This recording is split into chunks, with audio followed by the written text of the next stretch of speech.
What's up, YouTube? It's Cat Sports again. This is a sports channel, so let's talk some sports. As always, before I get started, let me give a shout out to the JBT community. Just Boxing Talk. We're just a group of people that love to talk boxing, and we're always looking for others to join us.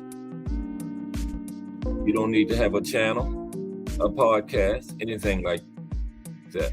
The only requirement is you have to just love talking boxing.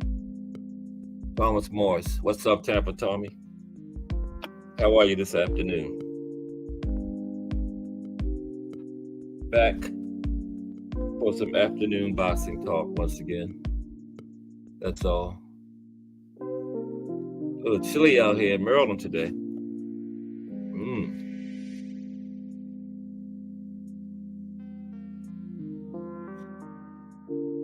Looking forward to that Ryan Garcia.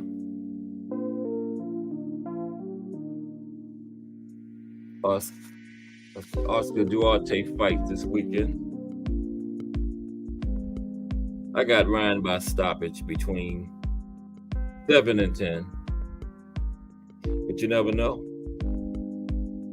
Duarte is a rugged, tough guy. And he has plenty of incentive.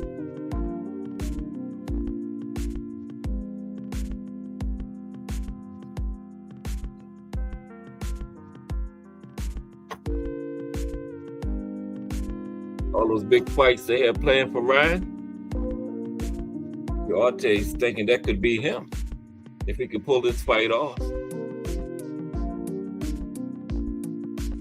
Plus, it's going to be our first look at Ryan with Derek James as his trainer. That's a very interesting side note to this weekend. Big watch Ismael Barroso on the card in the title eliminator for Rolly's belt. Wouldn't it be something to see Barroso get another shot at Rolly?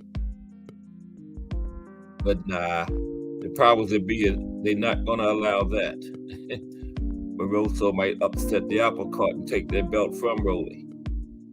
Then they can't make the big money off of a Rolly versus Ryan matchup or a Rolly versus Tio. Or even a Tank versus Rolly too. So nah, they better keep Rolly away from Barroso. The old big watch might upset the plans.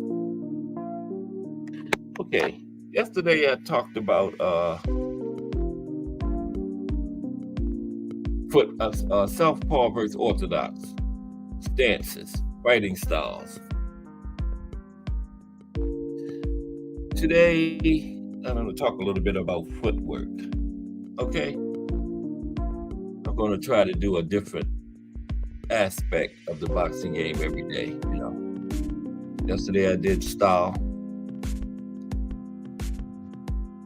You know, it was orthodox versus southpaw benefits. Today it's going to be a little about footwork. Okay. So far, I got Tapper Thomas Morris in the building. I thought my wife was listening in. She even abandoned me too. So far. But I'm starting a little early today, so people are probably looking for me at 2.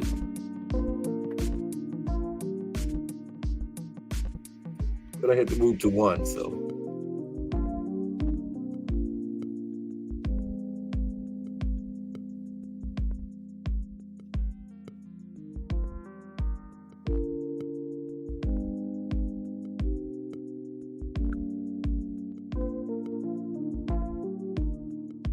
I broke my record on likes yesterday. I got 21. So I'm going to see if I can get 22 today.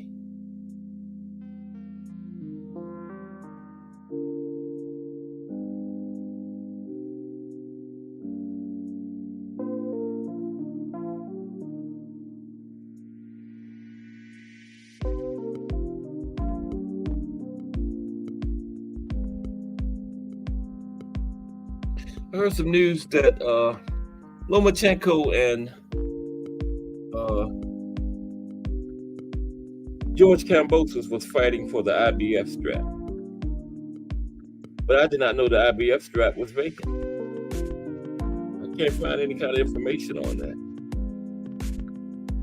But I was thinking Devin may as well drop all of them. I don't think he's fighting that 135 anymore.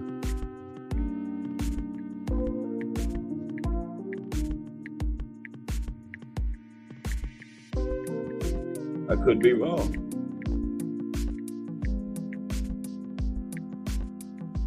I think the Robeisy Ramirez card is this weekend too, if I'm not mistaken.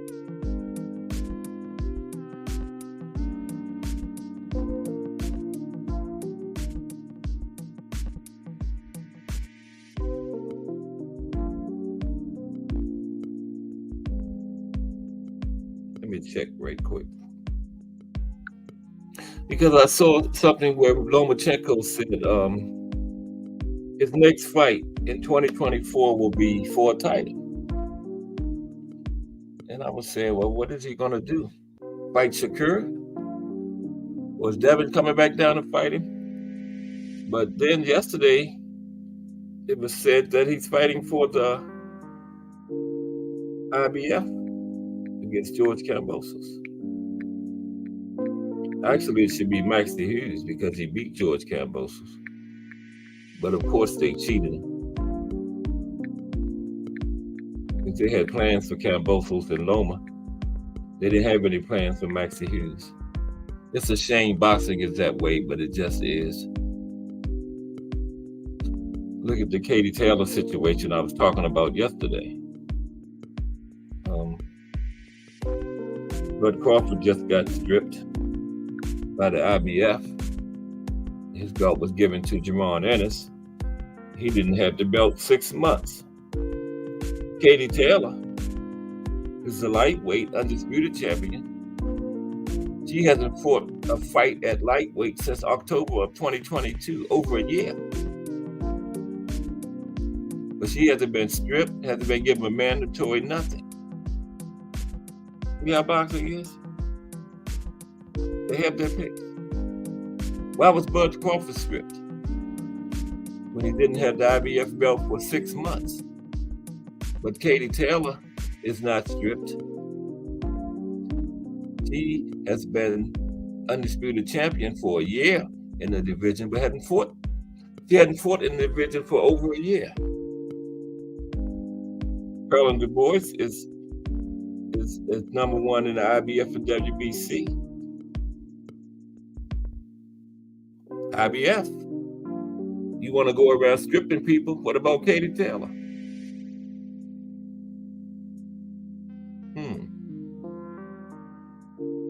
But we love boxing. We still support it, no matter all the nonsense they do. So they just tell us deal with it. Yeah, Roberto Ramirez.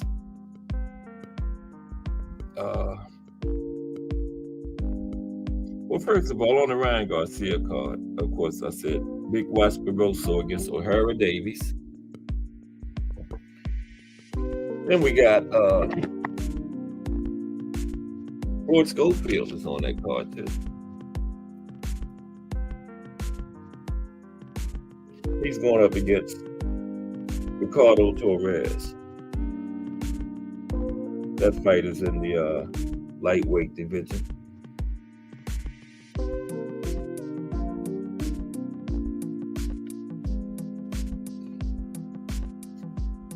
The Wi-Fi wants to act crazy on me. Come on, Wi-Fi. I'll whip your butt if you don't act right. There we go. Floyd Schofield, Ricardo Torres. Shane Mosley Jr. is also on that card. Ant McQueen, Attentive Ant in the building. Shane Mosley Jr. is fighting Joshua Conley. This is the Ryan Garcia, Oscar Duarte card. Okay.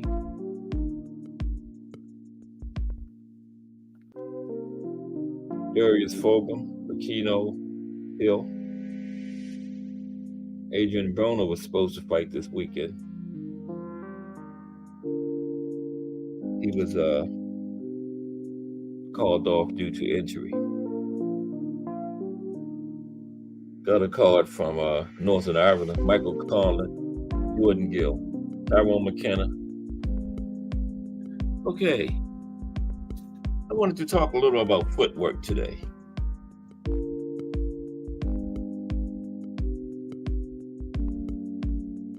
This article says, don't throw a single punch until you get your footwork right. Okay? Don't throw a single punch until you get your footwork right.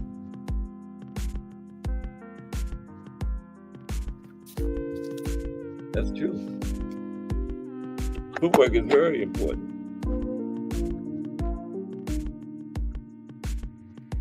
Let me see.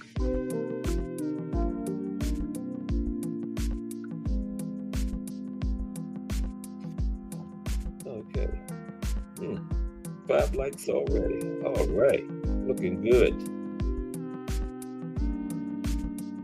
Okay. Footwork is a foundation upon which all boxing skills are built. Let me read that again. Footwork is the foundation upon which all boxing skills are built. When I said footwork is important, that was an understatement.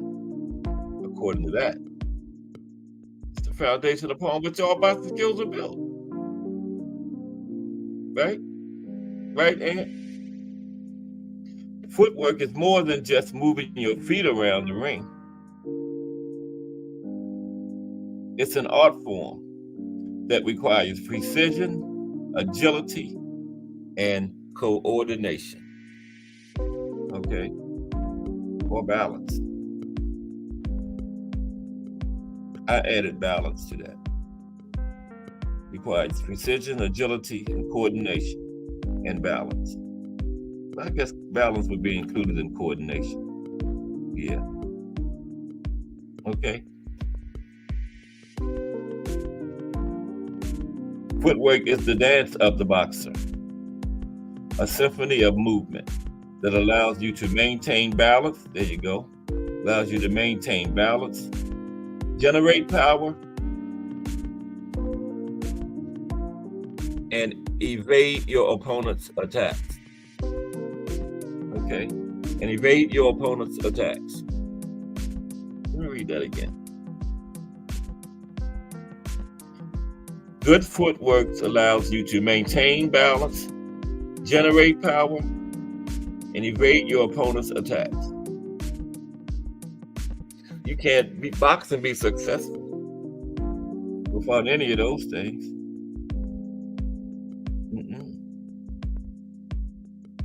Got to maintain your balance. Need to generate power. I guess if you, no, I'm not gonna say that. I was gonna say if you're Devin Haney, You don't need to generate power, but no. Stop, cast.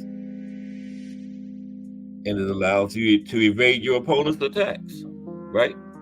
Good footwork.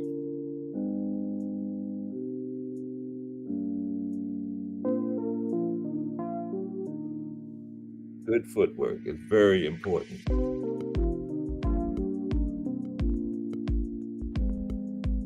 In the realm of boxing, footwork is the greatest skill to master. That is so true. That is so true.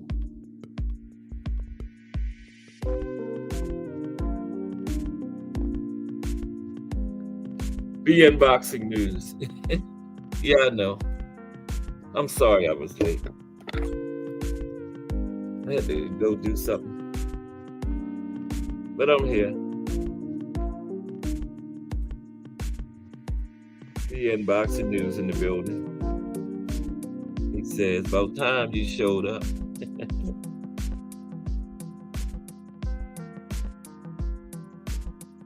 Okay, I was 15 minutes late, so Jay Hardcore hit the bag tonight for every minute I was late. So 15.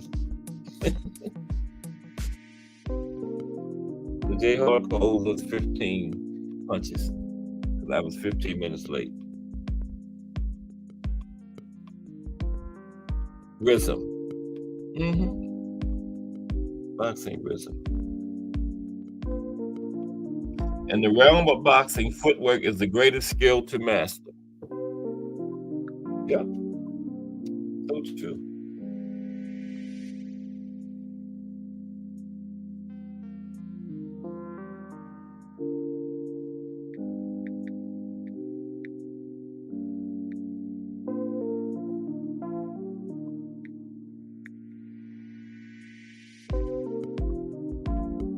A boxer with exceptional footwork possesses a distinct advantage over their opponents. You hear that? That is so true. A boxer with exceptional footwork possesses a distinct advantage over their opponents. I believe that. Everybody agree with that? If you have exceptional footwork, gives you an advantage. Yeah, it does. I mean, you don't have to have exceptional footwork, but it helps. What do you think about that, Aunt McQueen? Exceptional footwork gives you a distinct advantage over your opponents. Does it? Thomas Morris, BN Boxing News. Does exceptional footwork give you a distinct advantage over your opponent? I say yes.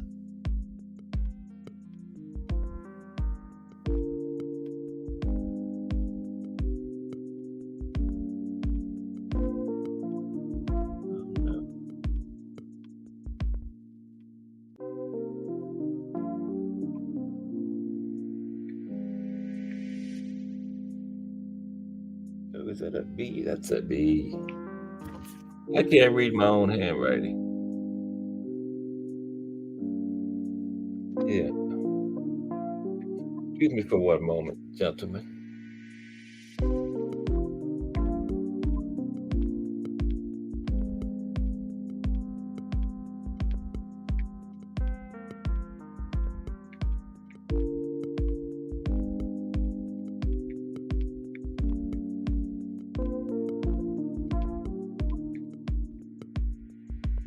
Okay.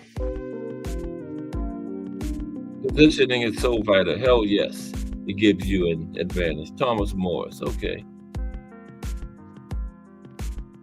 Okay. Yeah, I say yes too, Thomas. Why? Does it give you a distinct advantage? Okay. Let's see, why does it give you? Why does exceptional footwork give you a distinct advantage over your opponent? Because you can effortlessly control distance create angles, and launch precise and powerful attacks while evading your opponent's punches. I would say those things really are really important, and it's all because of exceptional footwork. Control the distance with exceptional footwork, create angles, and launch precise and powerful attacks. At the same time, evading your opponent's punches with exceptional footwork.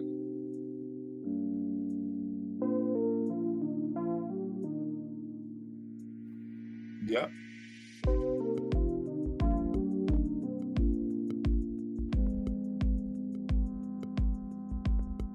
By understanding and mastering footwork, you will elevate your performance, gain a strategic advantage, and move with the grace and precision of a true boxing maestro. Oh, did I? Okay. Yeah. Let me try it again. My bad. I'm gonna try it again, Thomas. Listen to the music for about 30 seconds, gentlemen. I'll be right with you. Oh, man. Let's see. Link. Let me talk my way through this. I wish my 7-year-old granddaughter or my grandson was here. They would do this just in like 2 seconds. Okay.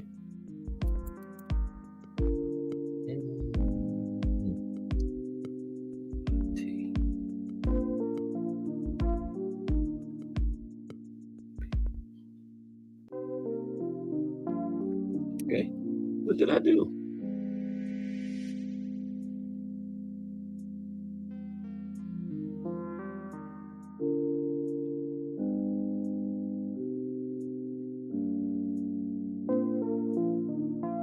Okay. All right. Now get ready to try this again. Oh, I see what I did. Yeah, I see it, Thomas. My bad.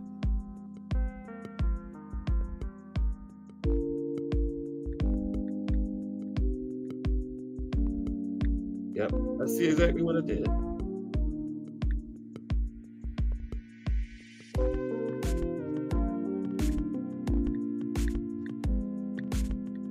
What y'all think about that footwork so far?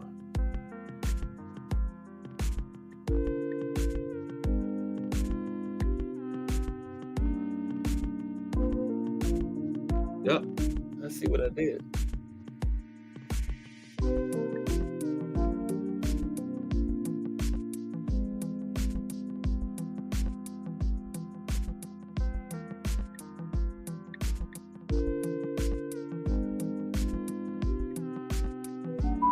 Yeah, come on.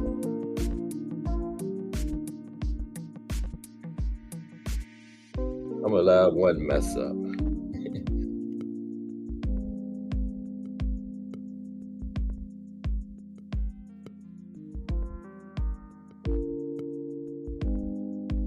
Okay, there we go. I guarantee you it's right this time. You got the Cast Sports guarantee it's right this time. Now, where was I? On the footwork. Okay, true boxing maestro. Now, defensively, I'm going to go look at the footwork defensively. There it is, Ed. I put it in wrong just now. I think that one is right. Defensively, the primary use of footwork to defend is to simply step back and out of range, right? Simply step back out of range. And we saw that a lot in the Shakur versus De Los Santos fight. Simply step back out of range defensively using your footwork. Okay. Stepping back out of range. Okay, there's Coach Tommy. There you go. Hey, what's There you good, go. Cass? Hey, what's up, Coach Tommy? I'm all right, man. Fitness. Just hanging out, man. Listening to you. You know, Yeah, I was talking a little bit about footwork, man. I So know. I was listening to that. you agree with that? It's a distinct advantage. Gives you a distinct advantage if you have good footwork. What's up, Jay Hardcore? 100%, I believe that.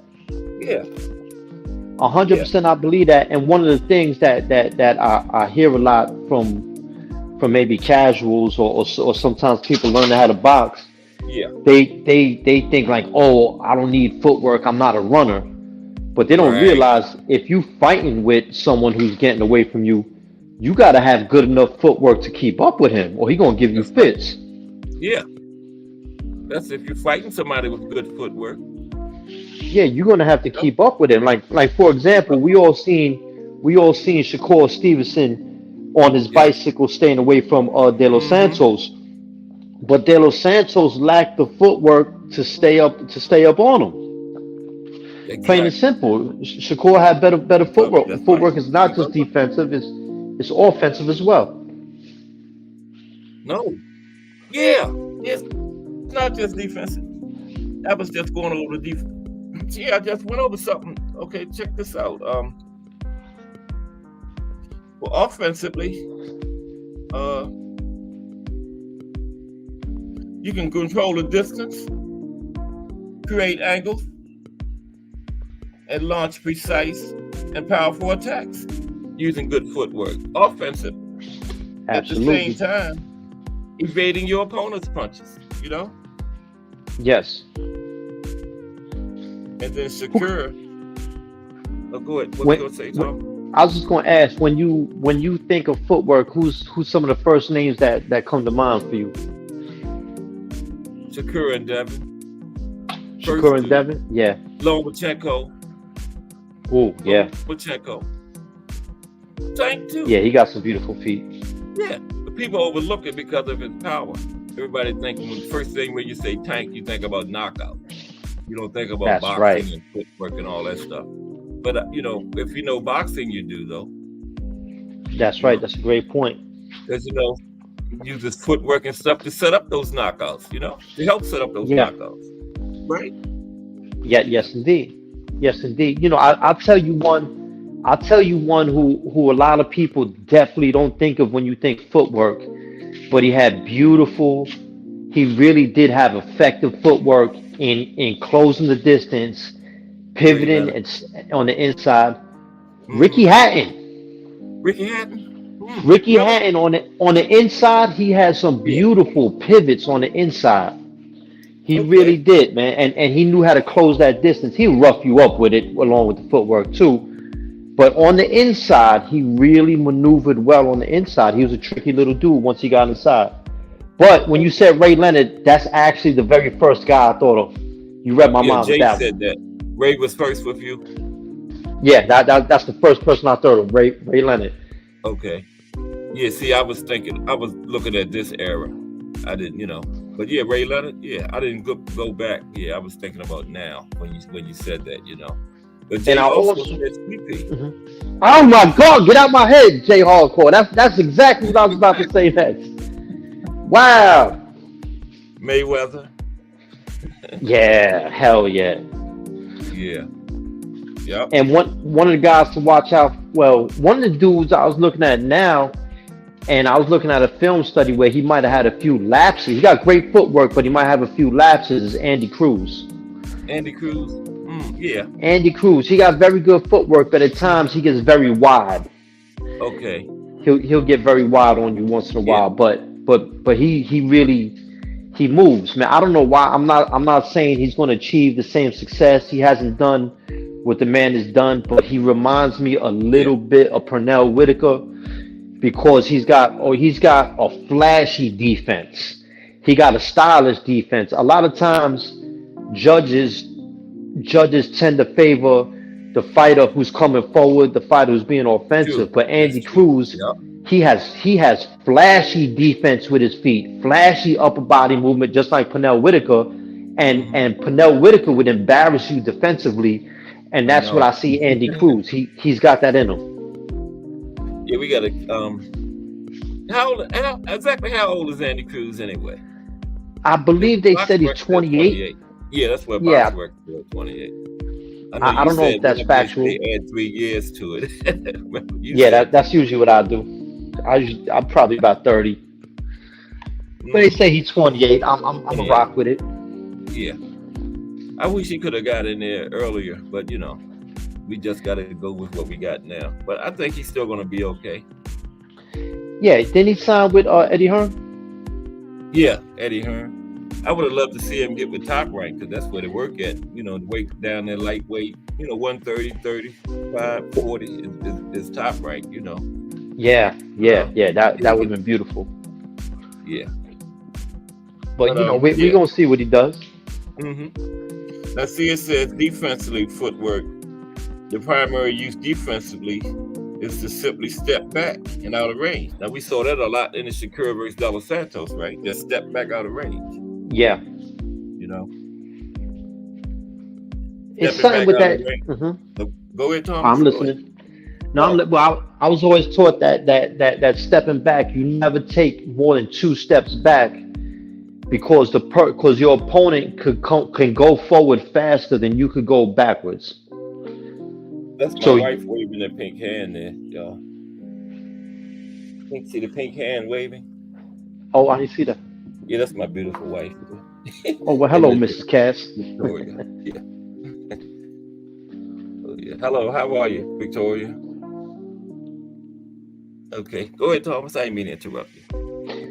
No, I was taught with footwork to step back on angles. If you're gonna step straight back, don't take more than 2 steps back. After that, you have to angle out. You gotta angle out and pivot off. Yeah, you don't want to go too far back straight, because you might get followed out, and bang, you could get in trouble that way. That's a good point. Yeah. Get ran down. 2 steps. Yeah. She say 2 steps and then angle. Yeah. Yeah. 2 steps. Quick, yeah. Or angle off the first or second step. You ain't got to take 2 straight steps and angle. You can do that off the first or second. But as a general rule, you don't want to take more than 2 steps straight back if you got a man pursuing you. Right. 2 is the maximum. A good point. Yeah. Anything over 2 is too many. That's a very good point. Yeah. It says stepping back out of range is widely regarded as the easiest and safest defense in boxing. You agree with that? How about the phone booth? Yeah. Stepping back and out of range. How about just putting the phone booth up? That's wow. Defense. I don't. I would agree more with the statement you made about stepping out of range. Yeah. Because if I'm out of range, I could put my hands down at my side if I want. You can't hit me. Yeah. Stepping back out of range is regarded as the easiest and safest defense in boxing. Yeah. That's the safest one. You're right.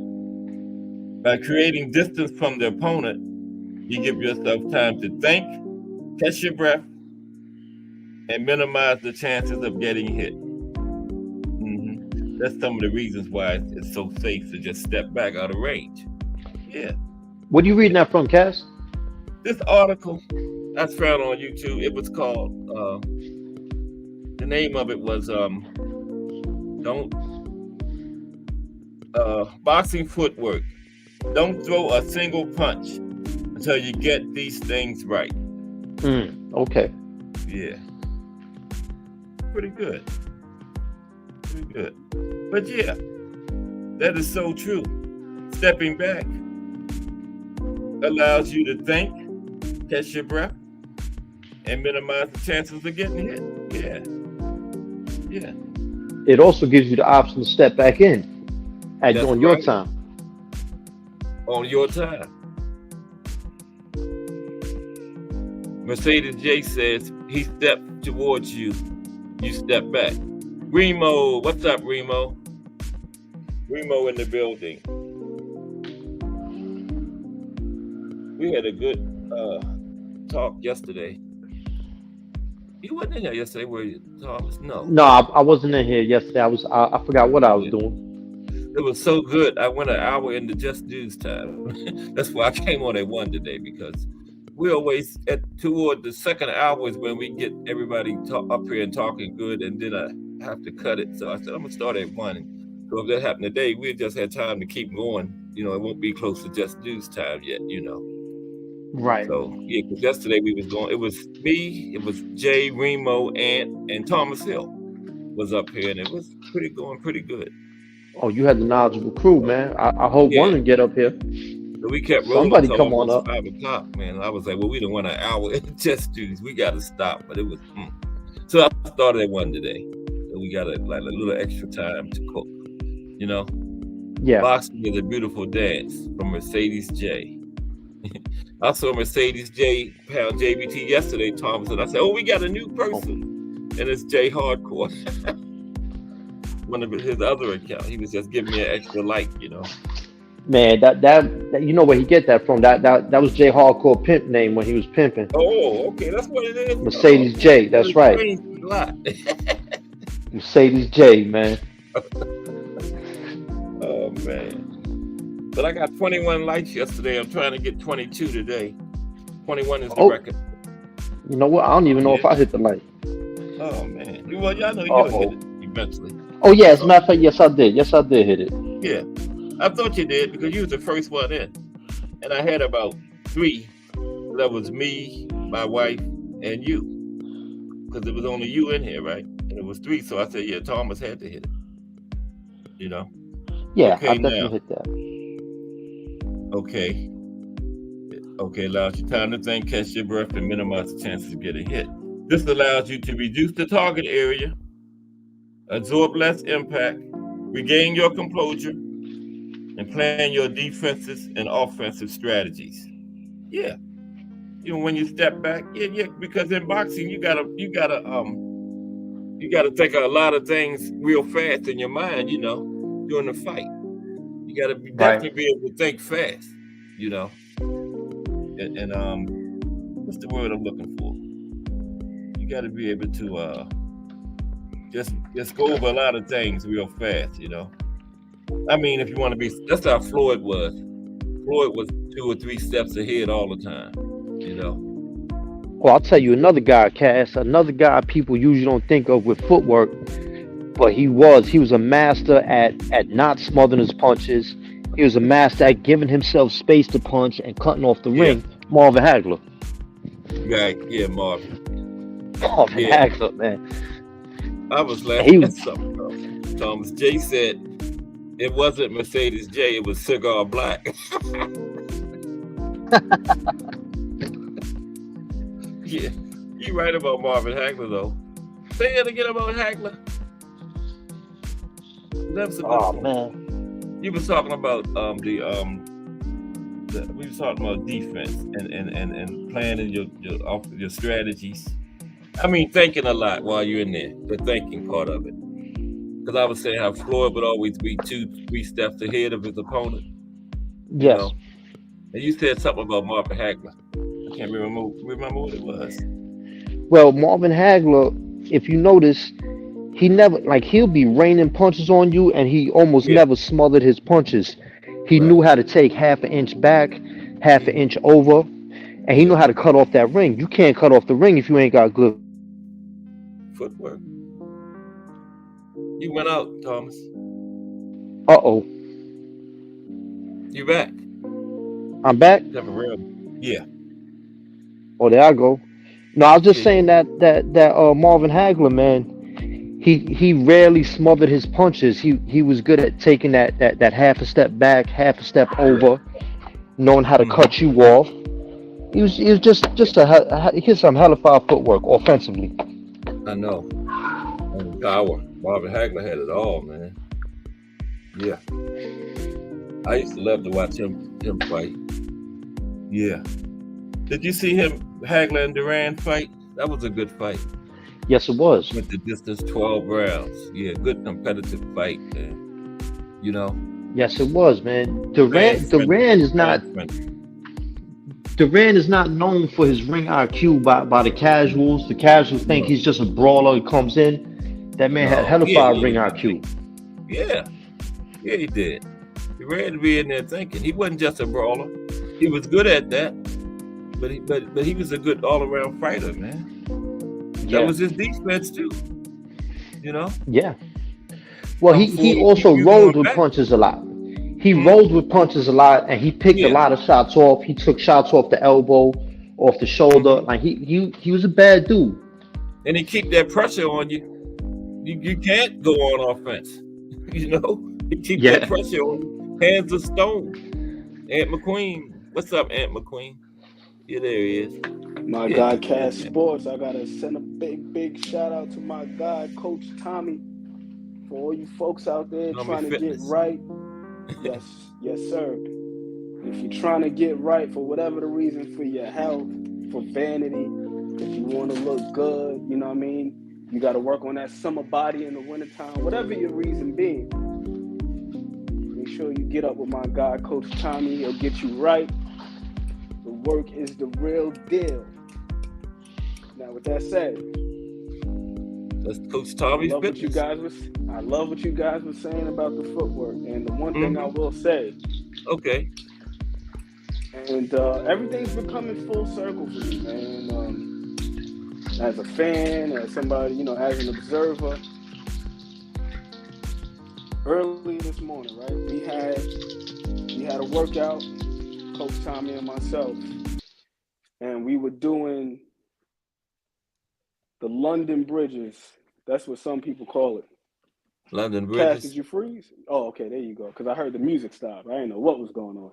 I'm so No. used to having the music playing Oh. in the Oh, you background. like the music? No music. I think the music, it adds a nice touch to this Oh, well, channel. You let know me what put I it mean? I back feel on. like No, go ahead. Floor is yours. Okay, so the London bridges, right? London bridges. Mm-hmm. Yeah, what exactly is that?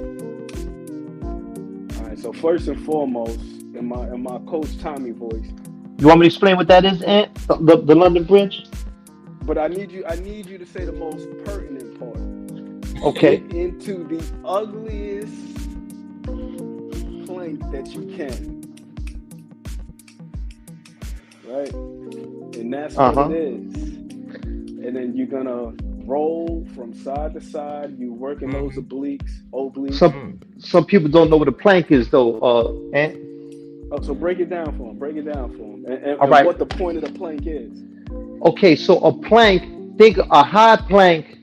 A high plank is the top of a push-up position when you're holding a push-up, but Okay. a low Right. plank, or generally a plank, is when you're on your forearms. Your feet are on the ground and your forearms are on the ground. That's Right. to strengthen the muscles of your core, of your abdominals and your lower back. Now, to do the London Bridge, you want to pull your hips up a little bit higher so your back is kind of rounded, and you want to roll your hips from side to side. Now, That's what a rolling plank or London Bridge is. Go ahead, Ant. what you saying that your forearms was on the ground and your feet was on the ground? Yes, it's like a push. Imagine you at the top of a push-up position, Right. but Yeah. instead of having your hands there, you bend at the elbows and have your forearms on Okay. the ground. Gotcha. That's a Okay. plank. Right. And to Yeah, make it a I see London that. Bridge is when you roll your hips from side to side. Yeah. Okay. All right. So now I'm gonna Wow. bring it all home. The reason why I mention that is because, for me, the important part in the London Bridge is getting into the ugliest plank that you can. And it's to maximize, the workout. Because you're working that core out. And what I've been noticing more and more with footwork, because oftentimes, we criticize guys for being flat-footed. Right. But a Right. particular style of footwork is no better or worse than the other. The most important thing is getting where you need to get to. What is your goal? And what position do you need to be in to execute that goal? Or to put yourself in a position to where you can execute that goal. So whether you're flat-footed or you're up on the balls of your feet, the only thing that matters is getting in position. Because you got some guys who are up on the balls of their feet, and while they have footwork that looks more aesthetically pleasing, or what we would consider to be, you know, the footwork of a great boxer, these are the same guys that, you know, can put themselves out of position in the event that they make somebody miss. And the point of boxing is not just to evade getting hit, but also to hit. To hit, right? That's true. So do if you you're agree taking with yourself out of range, or how good is your footwork if you're taking yourself out of range to maximize that? You know what I mean? Like being in position to hit. Yeah. Do you agree with this, Ant? A boxer with exceptional footwork possesses a distinct advantage over their opponents? Yes, I do. Okay. I do, absolutely. But my thing is, again, I'm starting to see things a little bit differently, where it's not just about the way that it looks. It's not just the aesthetic. Is this guy getting where he wants to be? Yeah. Yeah, I see what you're saying. Is he putting himself where he wants to be, regardless of what it looks like? Because some guys are more athletic, some guys are more talented, some guys are more gifted than others. So they may not have the same bounce, they may not have the same rhythm, but are they getting where they want to be? Want to be, right. Yeah, understood. To carry out the mission. You know, that's the most important thing. Now, it would help, it does help, where, you know, guys are able to clean up their technique, because I feel like that's how they're able to optimize what they do have. But primarily, the way I'm seeing things now is, can you get to where you want to be? And for me, that's like the equivalent of that London Bridge, where it's like we're in this ugly plank, and it may not be the most beautiful plank, but when we're working, when we're rolling them hips side to side, we're working out that abdominal wall, we're working out the obliques, all that. We're getting where we need to be. We got to do those more often, eh? We should have did a few more sets of those today, but we'll do that next time. Absolutely. No, them joints burn too, so that's how you know they work. Them joints ain't no joke. It may not look like it. It may look ugly as hell, but I guarantee you that core is going to be on fire. And you got some other guys again where they may be flat-footed, but more often than not, if they're able to get to where they want to get to, because even Shakur Stevenson has now cultivated a reputation of being flat-footed. But the thing with Shakur is Shakur's got quick feet. So like flat-footed also doesn't equate to having slow feet. You can have flat feet and still be quick on your feet. You could be up on your toes and may not be the quickest. You know what I mean? That's right. Al Booger in the building. Salute Al Booger. Salute to Al Booger. Well, you know, they said Joe Lewis was flat-footed. He had no problem finding his opponents. Marvin Hagler was flat-footed, and he had some of the most trustworthy footwork in the game. Absolutely. So you could be flat-footed and still have good footwork, right? 100%. Yeah. Don't have nothing to do with it. Because flat-footed or on the balls of your feet, that's more so the style. That's not the quality of the footwork. Right. And also, you also too, you gotta know when to plant. You gotta know when to plant the foot and when to be on the balls of your feet. Even if you fight on the balls of your feet, you're not on the balls of your feet 100 times. If I'm throwing a straight right hand, I'm gonna plant that front foot for stability, and you're gonna be on the ball or the right foot, right? Because you got to turn over on the ball of your foot to get the hip into it. Vice versa with the left hook. If you fight from an orthodox position and you throw a left hook, you want to turn on the ball of that left foot so the heel come up, but your back foot, your right foot is planted. That keeps you solid into the ground. That's all part of being able to get power into your punches. So you got to know how to shift from a flat foot to ball on your feet. Now, traditionally, when they say a flat foot fighter, that's when you have both your feet flat. Both your feet are flat and you're just stepping. And that conserves energy, because to be on the balls of your feet the whole time, your calf muscles, your Achilles, all that gets tired. So you got to know, if I'm out of range, I can go flat. I can step around flat. You know, I can move with you with my feet flat. You got to know when to get up on the balls of your feet and when not to. That's part of footwork too. Knowing when to be bouncing around and when to get stationary, when to be bouncing around and when to plant one of your feet or even both of your feet. Couldn't have said it any better than that. Okay, yeah. Okay, closing distance with footwork. Proper footwork when closing the distance is crucial as it allows you to counter effectively and minimizes the chance of your opponent countering you. And also I'm not giving you too much background noise, am I, Cass? No, I don't hear anything. It's cool. Beautiful. It also allows you to create angles and deceptive movements to get close enough to deal damage to your opponent. Like Miguel Cotto. Miguel Cotto? That's what I thought of when you said that. Deceptive footwork, being able to close that distance and come in and create damage. Yeah. Miguel Cotto, another guy I thought about was Mikey Garcia. Like prime Mikey Garcia had some really deceptive footwork. Like you wouldn't necessarily associate him with having great footwork because it wasn't flashy, but it was very, very efficient, effective, and economical. Yeah. Oh, yeah. Well, if you're gonna speak on that, I'm gonna tell you a slow dude with superb footwork and your guy James Toney. Oh yeah, but I beautiful footwork from when he was 21 years old, 1990, and his legs were.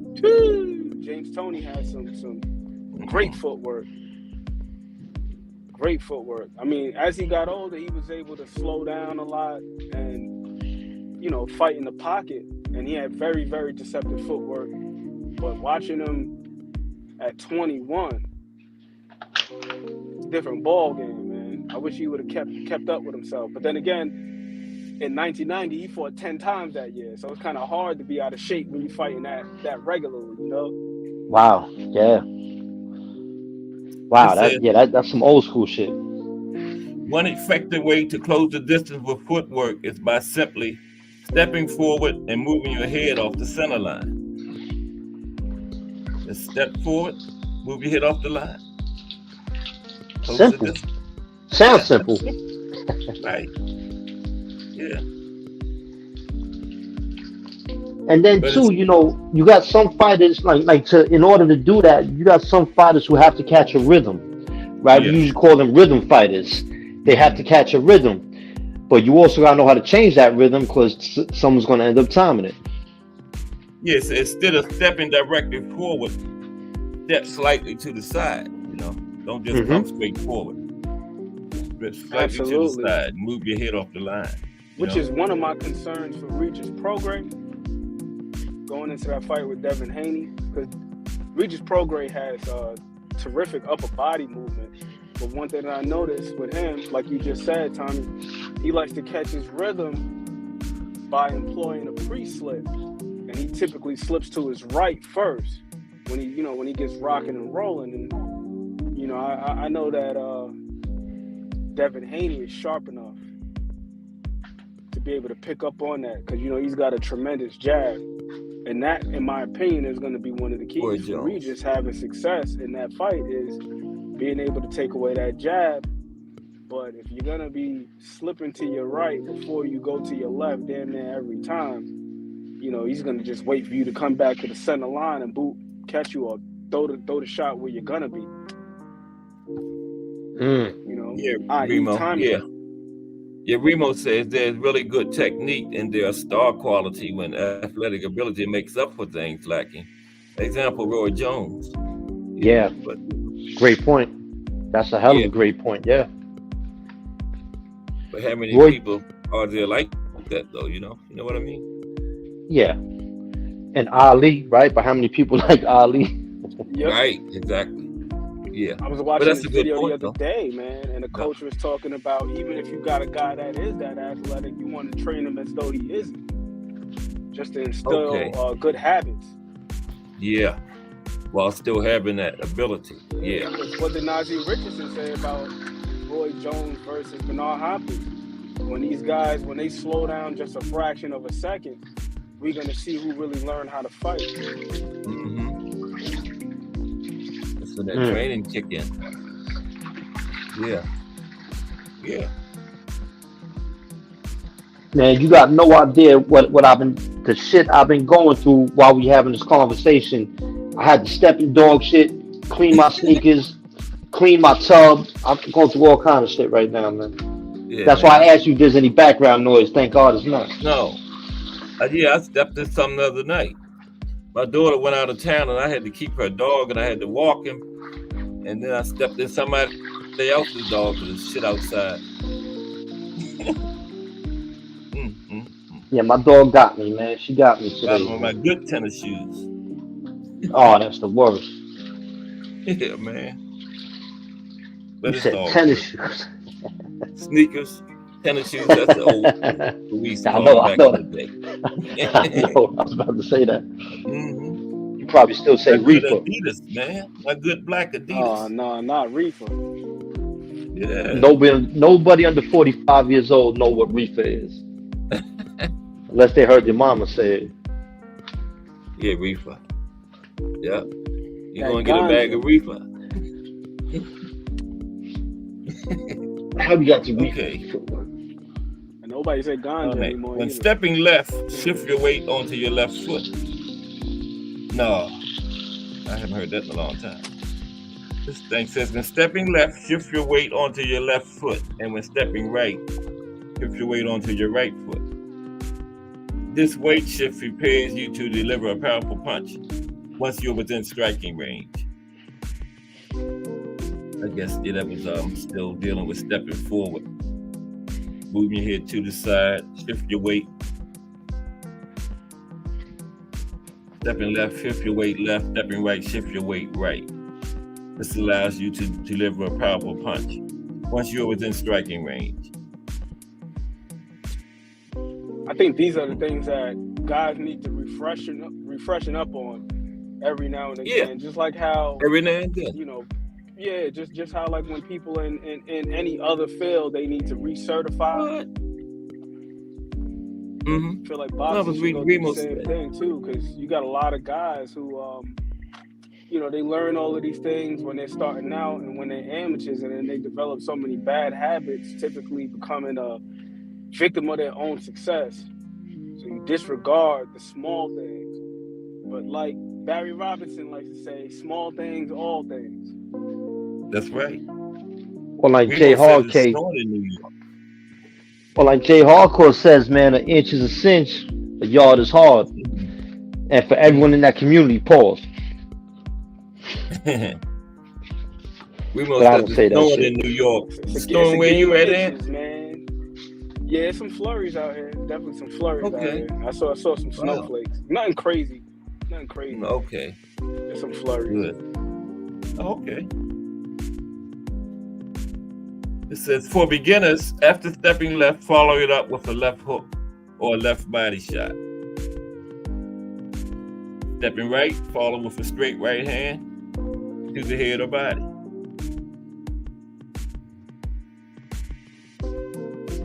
Yeah, definitely good things to touch up on. While you can experiment with different foot positions and punches, I advise all beginners to stick to the basics until they become more comfortable with the movements. Man, I would advise more advanced guys to stick with the basics. Yeah. You look at some of these guys that beginners. Are great in their respective fields. Like I watched a video the other day of Steph Curry, and his routine, he starts right outside the restricted zone in the paint. He starts off in the key. Most people would think because of, how prolific of a shooter that he is, that he would be starting out just shooting 500 threes. But nah, he starts off inside the paint. Inside, he works his way back. Yeah. Wow. Yeah, I would think that he would be way out there just shooting, Starts in the paint. Starts in the paint, and he was stressing the importance of being able to shoot with a comfortable shooting form. What y'all think about this? It says, only 25% of power is generated from the arms, while 35% is generated from pushing legs into the ground. I mean, That's I one for would Coach Tommy. I Yeah. would agree. I don't know about the exact percentage, but I would agree Yeah. that the majority of the power is generated from your legs Legs, okay. and your and particularly, you know, going through the floor, obviously. So you gotta be strong on your calf muscles and your Thomas Hill. hips. Yeah, that's what it says. 40% is generated by the rotation, by hip rotation. Yeah, there it is. Yeah. Yep. Thomas Hill in the building. But that last part of the punch is going to rely heavily on your forearms. Forearms. Your forearm strength. Yes, that makes a big difference. Yeah, I can mean, see that. if you ever look at little Manny Pacquiao, look at his forearms and his calf muscles. Calves. Yeah. Yeah, tree trunks for calves, man. Yeah. When you said Manny Pacquiao, that's the first thing that came to mind was his calves. Yeah. Yep. Yeah, he got the Yeah. powerful calves because he's always bouncing and moving on the balls of his feet.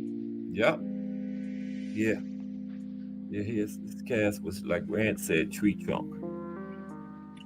That's another thing too, man. When you think about Manny Pacquiao and that rhythm, man, that bouncing, that rhythm step, that was one of the things that Floyd said made him, you know, relatively easy to deal with. He was talking about that rhythm step. Yeah. Once again, I gotta cite my guy Barry Robertson from Dynamic Striking. But you know, he had a whole series talking about the rhythm step and showing the negative side of the rhythm step. Because like my guy Tommy said before, you can be timed when you're in that rhythm. You bounce, then the other guy knows that you're about to attack. So you got a guy that's able to recognize that. That's how you get time. And I think that's why those fights with Marquez and Pacquiao were close, and they had to have 4 of them. Yeah. Marquez picked up on it, and then in the 4th one, it culminated in the knockout of the year. If you watch when Pacquiao gets hit with that right hand, he literally bounces 3-4 times before he steps forward, and he gets caught while he's throwing something. Yeah. Yeah, that was ugly. And it was timed off that bounce, off that rhythm. And Marquez looked like he took a bath in steroids before that fight. I'm sorry, he just did. He was drinking his own urine. That's I'm gonna charge him to that. I know Marquez, you know, he's famous for that. Floyd's kids were calling him the PP man on that 24/7 or whatever that was. He was talking about how he didn't want to deplete his body of vitamins, so you would just keep recycling. I don't know. I'd rather just take a supplement, but more power to that, man. Yeah. Yeah, more power to him for that one. Yeah, Thomas, it says feet and hips are responsible for generating about 75% of power in your punches. That makes sense. That makes sense to me. Feet And hips. then you know you got then that I would say that last whatever percent is left. You know, you talk about shoulders and where you delivering from the forearm. Yeah. From that forearm, and that's vital. Yeah. And another thing too, a lot of fighters today don't do that they used to do back in the days, is they used to toughen up their hands. And one of the ways of toughen up your hands, if you see a Pacquiao I think Pacquiao was doing it. I think I heard of him doing it, seen it. You put your hands into raw rice and just keep opening and closing your hands. It provides a resistance. Another way to toughen up the hands is to hit the bag without no gloves. You ain't gotta hit it hard. You start out easy with it. Until you're able to take it and go a little harder and a little harder. What happens is you get micro fractures in your hands, and those micro fractures calcify and they get denser. It gets like a heavier, harder bone, and it literally helps you to hit harder. Martial artists know this forever. That is a fantastic point, because right when you started talking about it, I started thinking about the rice. Another thing too, that I heard a guy talk about recently, right? It was an old head. He was talking about the way you make a fist. And to your point about the hands, right? I'm gonna see if I could flip my camera around. There we go. All right, so he was saying that, you know, where you place your thumb, you got this little muscle right here in your hand, like between your thumb and your index finger, that little muscle right there that leads all the way up here, that tendon. He was saying, depending on where you place your thumb, it activates that muscle. So if you have your hand like this, now your hand doesn't have as much support. That muscle isn't being flexed. But placing your thumb just like right here, almost in the same shape of the boxing glove, now that muscle is being activated a little bit more. Oh wow. Yeah, I see what you're saying. That's right. Feinting. And it says when it comes to feinting, footwork plays a crucial role. Creating a deception and misdirection when it comes to feigning. Allows you to fake movements and trick your opponent into reacting or committing, opening up opportunities to land punches. Yeah, that makes perfect sense. And funny. I was thinking the same thing. It makes perfect sense to me because, you know, if a guy's lead foot is matched up with your lead foot, the first thing that you're going to be thinking, well, that's if you got some awareness, is that this guy is in range to hit me. So, depending on where you place your feet, you know, that could definitely make the difference. You know, if a guy is way out of range and he's feinting, you ain't going to bite on it because, you know, he's not in range to hit you. He's out of range, yeah. Yeah. All right, chill out, little man, chill out. That's my little dog back there. Sorry about that, y'all. Appreciate that, Remo. To feint somebody with your feet, all you need to do is quickly jolt your whole body forward and take the tiniest step you can. The step shouldn't be big enough to put yourself in his range, though. But it should be just big enough to make him believe you are about to enter his range. Okay, yeah, that's a feint. Shouldn't be big enough to put you in range, big enough to make him believe you're about to enter range. As soon as you do this, you want to bring your body back to balance as quickly as possible. Once you make the feint, bring your body back to balance as quickly as possible, so that you are ready to capitalize on whatever opportunity you have just created for yourself. Keep in mind, you don't have to punch after every feint. You can use a feint simply to see how your opponent would have reacted if you do a punch. Right, you know, use the feint just to see how your opponent would have reacted if you had to a punch. The next time, punch him. You know how he reacted, right? It also allows you to see what parts of their body were left open in an attempt to stop your punch. So the next time you do feint, you know exactly what's open and take advantage of it. Take advantage of it. Yep. Oh yeah. One of my favorite knockouts ever was generated in that fashion. Holyfield, when he knocked out Buster Douglas, he was baiting that uppercut out of Buster Douglas because he knew that was his preferred punch. You know, when you step in range. So if you watch that knockout, he must have measured the distance with his feet probably about 11 times. And then eventually, what's the name? What's my guy's name? Buster Douglas. He cooperated and threw that uppercut, and boom, Holyfield met him with a straight punch. Yeah.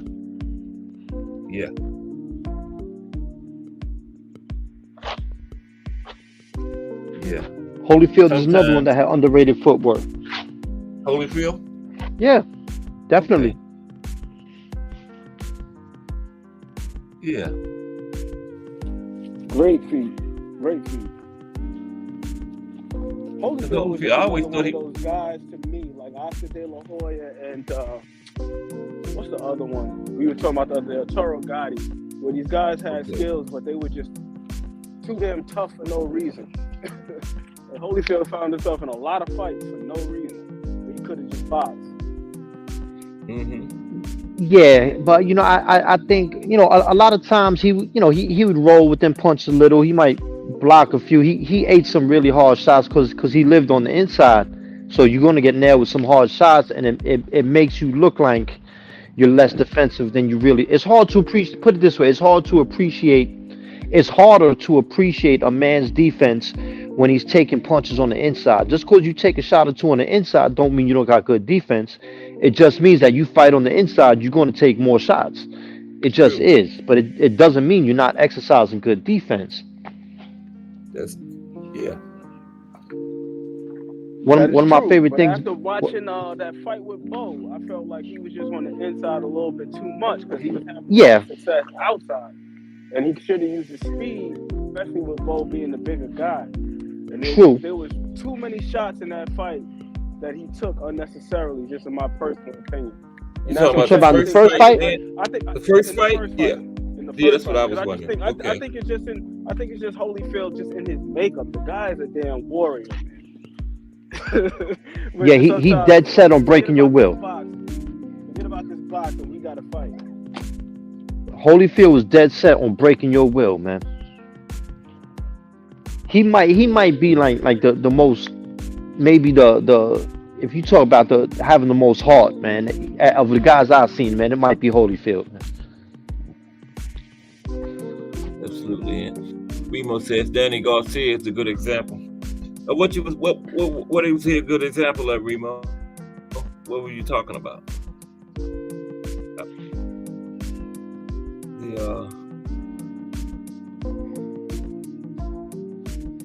Holyfield was all heart. Thomas Hill. Holyfield was all heart. Let me see, where was it? Footwork creating angles. Sometimes in close range situations, your opponent will be able to successfully block every punch. At that moment, you need to realize that standing still and punching isn't enough to win, and you are wasting your energy. One thing you can do instead is to move to either side to create angles and disrupt your opponent's defense. Allowing you to find the open spots and capitalize on their awareness. Break down with step to the right side. Assuming you're an orthodox fighter, push off your lead foot and step to the right. As you land, aim to transfer your weight onto your right foot. Upon landing, explode with your right hand to land an impactful and unforeseen counter. As you advance in skill, you can incorporate a left hand punch while stepping out to keep your opponent off balance. Okay. Upon landing, explode with your right hand to land an impactful and unforeseen counter.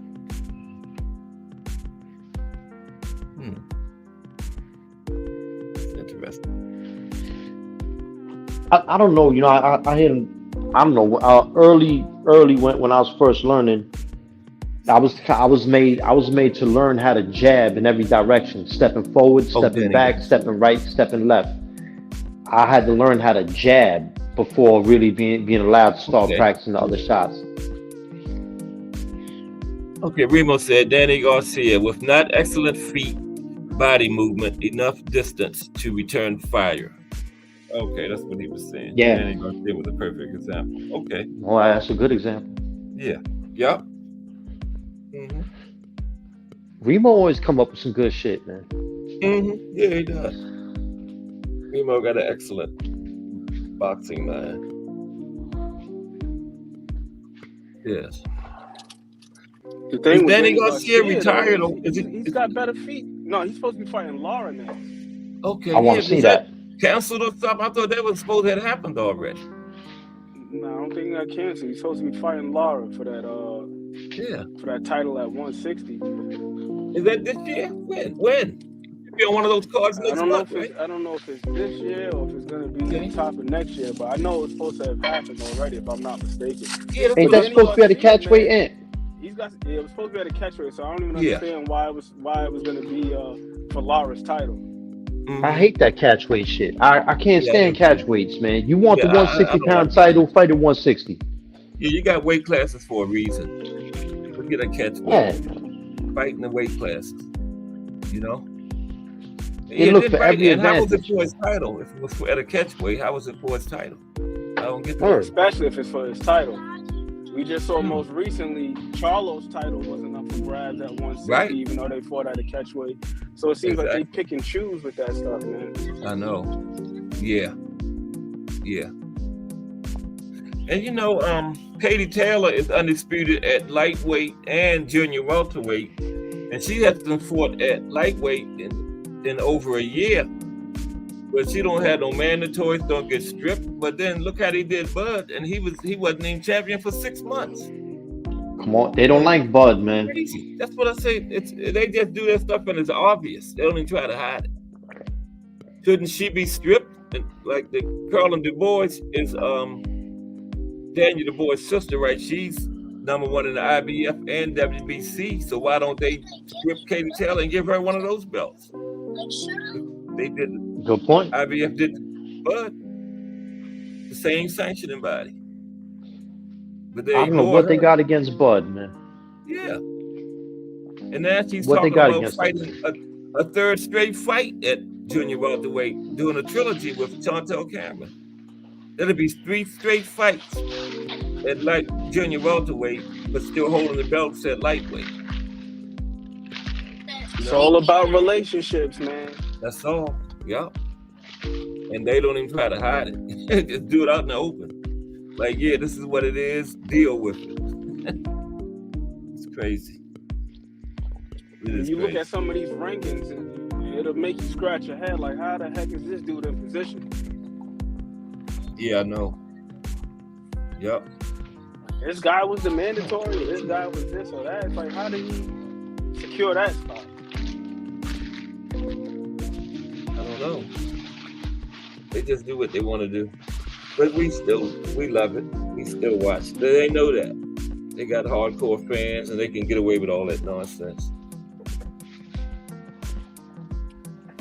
Yep, because once the action begins, we forget about all that other stuff and you go right out the window. Get all that. Oh, who's fighting who? Who's getting punched in the face? Mm-hmm. Yeah, once Saturday get here, we forget all that. It's fight time then. We'll say we'll worry about that next week. What do y'all think about predictions? Oh, go ahead, Thomas. What were you gonna say? No, I was just gonna say real quick. Where Ant said it's all about relations. Mm-hmm. I worry a little bit about Shakur, whereas you know he's not exactly the most excited fighter that a lot of fans get behind, that boxing gets behind, and he seemed to have a little attitude when he's talking to the media and stuff. And I hope he don't talk himself into a hole. Yeah, no, that can backfire. Talk himself into start getting blackballed. Yeah, that can happen. I wouldn't be surprised. Because the media turn against you, you're in trouble. But they can, make you look bad. Yeah. You don't want that. He got that Marvin Hagler problem, man. I mean, he's defensive, he's left-handed, he's black. Like what else do they need to hold against him to say he's not promotable? You know what I'm saying? Now the only thing left is charisma. Show some charisma, be at least stunting. I ain't saying, I ain't saying be a kiss ass, but he be having a little attitude with the media and shit sometimes. That's not really a good look. And that attitude just give him more ammunition, Yeah. Against him. Yeah, I see it. So he needs to correct that because you don't want to turn the media against you, man. They are not a good enemy to have. No, they are not. Nah, they can make it bad for you. So, yeah, I heard of some of the what he said. He didn't care about what the fans thought or something like that. Did he say something like, I don't care what the fans Thankfully for him, he's been able to get opportunities, via his promotional ties. Because Marvin Hagler was a completely different story. Like, this dude didn't get a title fight until he was 50 fights into his career, something like that. I know. Yeah. Ain't that something? Yeah, it's not for nothing. When you with Bob Arum, if Bob Arum believes in you, you get a lot of opportunity. And Shakur has been given a lot of opportunity. He's been given some good fights. It's given to you. Don't fuck that up. Don't fuck that package up, man. Don't drop the ball. Here's Remo. What's up, Remo? Great point about Bob Arum, because we seen Lomachenko. Lomachenko's about to be fighting for that IBF title or some version of it against Kambosos. Yeah, that's coming up. Yeah. Bob Arum almost. Oh, there go Remo. What up, Remo? Ain't nothing, man. I'm chilling, man. I be just trying to do my work, but then y'all brothers be cooking, man. And I hear Tommy got that Brooklyn accent you can't get rid of, man. You make me feel at home. You feel me? I'm in East New York, boy. Yeah, I'm about to go to the East right now. I gotta touch on something, man, with the whole Shakur thing. Like with them trying to blackball him or whatever the case is. I think Shakur need to eat. I don't agree with you first. Shakur need to ease up on the media and put his phone in his pocket for a while. If you're gonna play the villain role, it's best he plays it like these dudes really don't want to see me because I'm that nice. I ain't gonna talk about it no more. I'm gonna just show y'all what I got. And the more I show y'all, it's the reason why y'all gonna say they staying away from this dude. And leave it at that. Like y'all said, the more he pissed the media off, the numbers ain't there from the audience retention as far as visually. And then it do matter, especially with content creators. You put a Tank next to a certain title. It don't even got to be about the young man. The numbers that's driven and that attention alone by name value increases, and it shows your worth to boxers, whether it be promoters, whether it be television, whatever. If he can't get on the grassroots level with numbers, which is supposed to be his favoritism, because most of the content creators are black that rock with him. If those numbers can't translate for him, he behind the 8 ball, and I don't want to see that happen to him. Agreed. No. Yeah, great point. Yeah. I like one thing you said though, Remo. I like one thing that you said, which was prioritizing how nice he is. For me, it's not a matter of talking, right? You can talk your talk, but like we were talking about earlier with Floyd, right? Floyd prioritized the zero. It wasn't, I'm gonna knock this guy out, I'm gonna knock that guy out, I'm gonna whoop this guy's ass and do X, Y, Z. It was, I'm TBE, can't nobody take my zero. I feel like if Shakur were to speak more about his skill set and how nobody could deal with his skill set, and then you see the performance that he just put up last week, then you'd be like, oh man, he delivered on what he promised. The guy couldn't touch him. He was superb defensively. That was just a master class of boxing.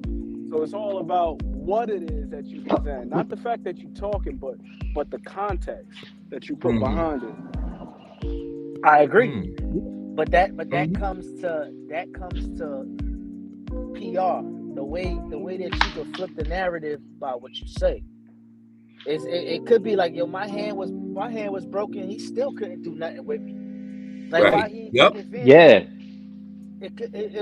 shouldn't have been no. I'm not gonna make excuses. It was a bad performance. Like, nah, you know what? I wasn't feeling too hot in there. I knew I had a little something going on prior to the fight, and he still couldn't do nothing with me. He was talking about he was gonna knock me out today. What happened to that? I made him look silly. Now you flipping the narrative into, oh shit, like he really didn't go after Shakur, and his hand was broken. That guy's a bum. He was scared of a one-handed fighter. It's just public perception of how you flip it. Yeah.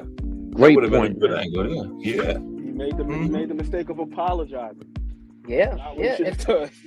See, listen, like since I got into boxing a little later, so like I look at boxing in a different lenses, like pure boxing fighters.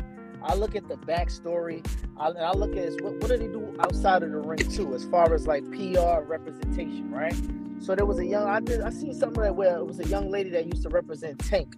Devin hired her for the outside of the ring attention. Put him in a different light. Put him in different rooms. Tank works with a guy that's from Canarsie named Steven Victor. Steven Victor used to work with Kanye West, Jay-Z, the Clips. So now he's putting in different rooms where he's putting Tank next to Jay-Z. So it's no longer I'm a boxer, my promoter handles me. You gotta figure a team. You always hear these young cats that's really big in the industry, my team. That team is really doing something behind the scenes for them. And I think that's what Shakur needs. Because I did say last week, at some point in time, when I was talking to Just, at some point in time, Shakur has to see himself as the prize fighter that he was brought to Top Rank to be, not a great prospect anymore. So he got to put these things into place himself. Forget the jewelry, forget the cars, forget tweeting. Let somebody else handle that. And when you come, you know what you're there for, because the backstory is already built out for you. You just got to show up.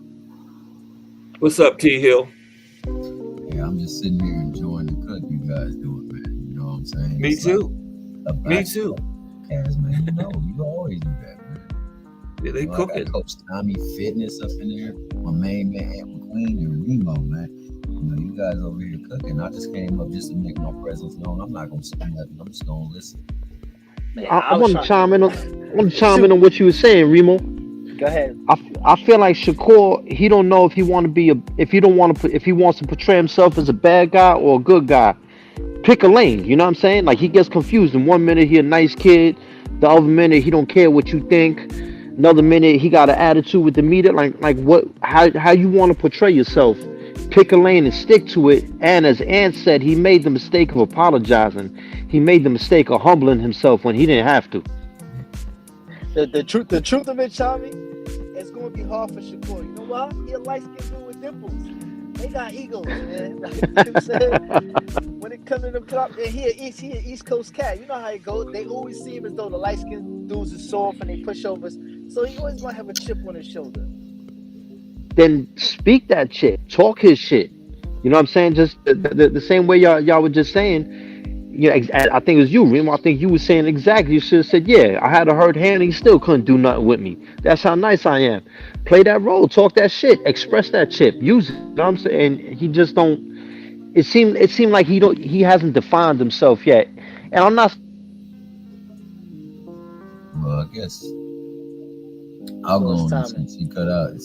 I'll go on and say, like, I think more so than anything, like, your demeanor, your character usually goes in line with which role you need to identify with. If you're more of a, braggadocious, pop your collar type of person, the good guy persona not gonna work for you. It's not gonna look organic. So you gotta go with more of a persona that's gonna cater to that. If you gotta be the heel because, hell, man, some people like watching the Marvel stories for the villain. Because the villain is the dude that they rock with. And whatever the case may be. It adds more intrigue to you because now you got a true setting behind you. Like, you got something that they can identify with and they recognize that that's just you being you. And then, the people who don't like you gonna want you to lose and they're gonna want to see you lose. And I think that's exactly what Floyd did. Floyd figured out, hey, yo, like, me being the all-American boy, I represented my country. I did everything to prove how our country is the best country and we have the best people. And you guys don't want to get behind me, so fuck it. I'm gonna rock with this. And that was more of his lane anyway. Yeah. I think was the real issue with Shakur? It'd be Shakur and the Avengers. Shakur's too close-knit with immature cats. Whether it be what's his name? Remo. Keyshawn. Yes. He got Keyshawn. He got Baby. They doing a lot of Richardson Hitchens. They doing a lot of tweeting and talking, and it's like almost like ganging up on other boxers. So they're not taking them serious. Oh, once upon a time, we looked at Tank the same way, where he used to do a lot of clown shit when he was with AB. He used to be out with Spence. He used to be out with Hitchens. They dancing in the lobby. You wouldn't see that from him no more because he's now a star. People are itching to get anything from him. He drops. He's not hitting that bottle like that no more either. I'm gonna help you with that Christmas tree when I finish. My wife putting the Christmas tree up, enjoying the day. Beautiful. Be out there help you in a little while, honey. I did that yesterday. I had to get over. Yeah. We got a real one this year, so I had to water it. Oh yeah. Yeah. We use the same one every year. Store bought one. Just I tried. Pull out the closet. Don't smell the same, Remo. Listen, it don't matter for me. It's more for the kids. It's what they want. Yeah. They for sure. want a real one. I feel you. Yeah. I'm just trying to stay at work and recover from Disney right now. That's all. Yeah, but y'all cooking. Go ahead. I didn't mean to interrupt. I'm enjoying this cook. I think Shakur got to get away from the crowd and just be the star he is and identify Shakur by himself. I think what you said was pertinent as well. I think he needs to get a team. Like, he needs to get a team. He needs to pull away from everybody that's in the game and just like be affiliated with them, but not like associated with them, so to speak. Like, have my distance, but I support you. But you know what? I'm rocking on my own lane, and I got my own people. And you can't be no Terrence Crawford. You can't be no Mayweather. You got to be Shakur Stevenson. Right. You know what I'm saying? You got to be the best version of Shakur Stevenson you can be. And you got to identify with what's your inner core. What relates, what resonates with you, and they got to come out in everything you do. Can't be fabricated, can't be used this, and that, because when it's not real, people see it, man. And I mean, I think that's the one thing that plagues Devin. Like you said, Crystal something is who he hired. And when you look like when you look at what's going on right now, it looks like Tank. Everything looks like Tank. The words that he say sound like the words that Tank said before. And it's like, yo, I noticed that. He did say something to who said something to? Regis. He don't got no skills. That's the same thing Tank has said to Ryan. What else he got? He don't got skills. You're right. God damn it. And I mean, like, you know, I think you're spot on with what you said, man, all the way around with Shakur. And definitely you don't apologize like Ant said. What you apologizing for? You went in there and you boxed. You got a victory. See, even if you talk your talk and you don't walk it up, say, hey, don't let nobody get this twisted. When you get in this ring with me, you getting in here and dealing with real problems every single time. Yeah, listen, there's Magic Johnson and there's Tim Duncan. They all got rings. They just got it in different ways. But they were both consistent. And the thing with me, Shakur is not consistent. Are you the nice kid with the pretty smile? Or you the kid with the chip on your shoulder? Like what is it? You know what I'm saying? He's not consistent. See, I'm the pretty kid. I'm the kid with the pretty smile that got a big, huge chip on the shoulder, ready to let you know. Don't trust it. What was the BBD song? Never trust a big butt and a smile. Never trust this light skin and a smile. Boy. Get in there and I'll whoop your tail. See, now, if I agree with that, but if you completely convert into the villain, like Tommy's saying, because we seen the same thing with Kobe. Kobe smiled this whole time until he got dropped by Adidas. Then he became the Black Mamba, where he was locked in and everybody was a walking target for him. So if he's going to play that role, like Tommy said, live to it to the fullest. That's all I want from him. I don't care if he's not knocking nobody out, but don't try to convince me by apology. This is who I am. Nobody can do nothing with me. And that's that. And so Shakur's next fight is going to be very important to his career then, right? That next performance? Ain't it? Hell yeah. On paper, it should be. Yeah. He's going to have to go out. I'll say this. And who is the against conversation that we're having now? It's all about the context. It's all in how Shakur, what he promises. I hope he fights another big puncher that has a different type of performance, you know? I was going to say that, Tom, but who it's against is going to be important too. Who his opponent is. I hope it's someone who can punch. I hope it's Navarrete. But he kind of messed that bag up. He kind of messed the bag up with that draw. What was you saying, Ed?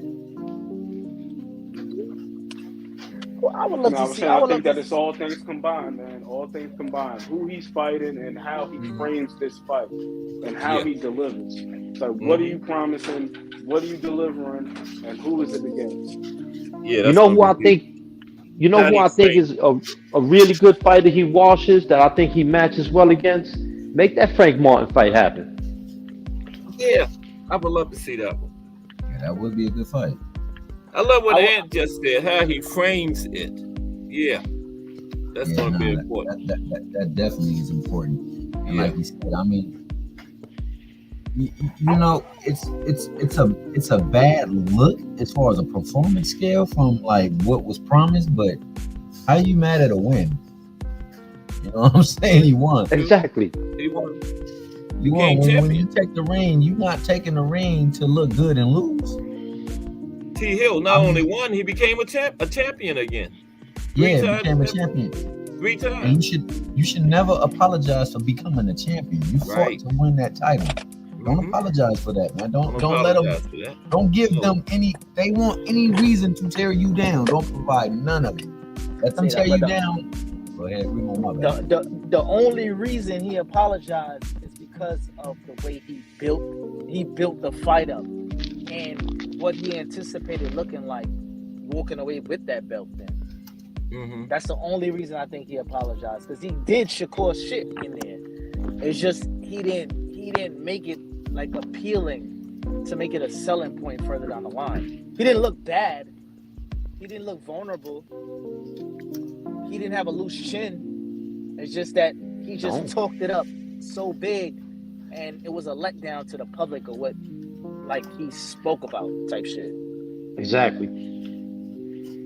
But he still shouldn't apologize, goddamn. Yeah, I agree. You know, as y'all said, man, as y'all said, he should have went in there and say, listen, I wasn't 100, and I still held this dude to only 40 punches, a record low. That I don't know. I'm the only person I heard on the internet saying they was impressed by the performance. I'm impressed, man. It's hard to fight with one hand. He fought like a man who was wounded. You know what I'm saying? Like, why didn't he exchange? Why was he jumping back? He was scared to get into an exchange. He was scared. If you got one hand, you're going to be scared to get into an exchange as well. You know what I mean? That was a healthy fear. So like, I think Ant said something when we were sitting there breaking down the fight. He said, man, he got hit with a couple of body shots, and then he got a hook. I think he got a hook to the head. And ever since that moment, like, that's when he went to the point where, you know, you're not hitting me no more. Period. I'm not gonna hit you. I'm gonna go in and get what I can get, and then I'm gonna go out. Oh shit! I got a dog attack. All right, stop though. My bad, yo. Well, Cello Dre Finest in the building. What's up, Dre Finest?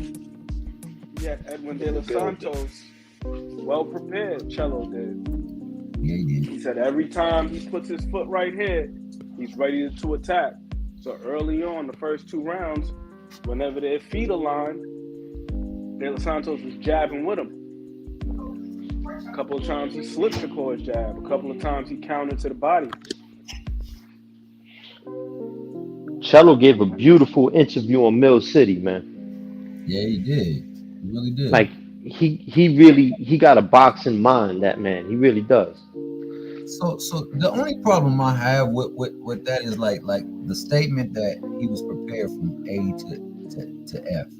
Like in some portion of the fight, like, you got to be prepared to cut the ring a little bit better and more effective to try to make sure that you get what you want to get and bring to the fight off. And I think that's the area. My bad. God dang. That's the area where I took the exception with him. Like, you can talk what you want to talk. I know a lot of people do a lot of talking, and it often don't translate in the ring. But when it doesn't, how do you accommodate that transition to make sure you get what you're trying to get off? And I don't think that they maximized every opportunity there. No, and he's kind of said that too in the interview, because Mill City basically said that at a certain point, De Los Santos started really going for it. But do you think he should have did that earlier? And Cello said, yeah, maybe he should have been doing that a little earlier, but it ain't happened. You know what I'm saying? He really didn't make an excuse on that. Yeah, no doubt. But he sounded frustrated. Nobody's making an excuse for Shakur. I don't have an excuse for Shakur. Like, he promised he was gonna do some things and he didn't. Whether it was his hand, whether it was fear, I don't know. I don't really care. I know he went in there to win a championship and he did. Yeah. That's the only thing I do know. I think it was his hand. I think it was something wrong with him. And I know Edwin wasn't trying to. Go ahead, my bad, Tony. I really did. No, yeah. Facts. I was just agreeing, that's all. Facts, Remo. I don't think Edwin was really pressed to go on and bring the fight to him. So whether he got pillow fist hands, his hand hurt or not, it wasn't. I'm not, like I said, in the hood. We went and He had got a the fight. belt. We didn't go to the people and go up to them and point to the middle of the street and say, "Come here." We was gonna fight. We went to the fight. We Right. went to go bring the fight.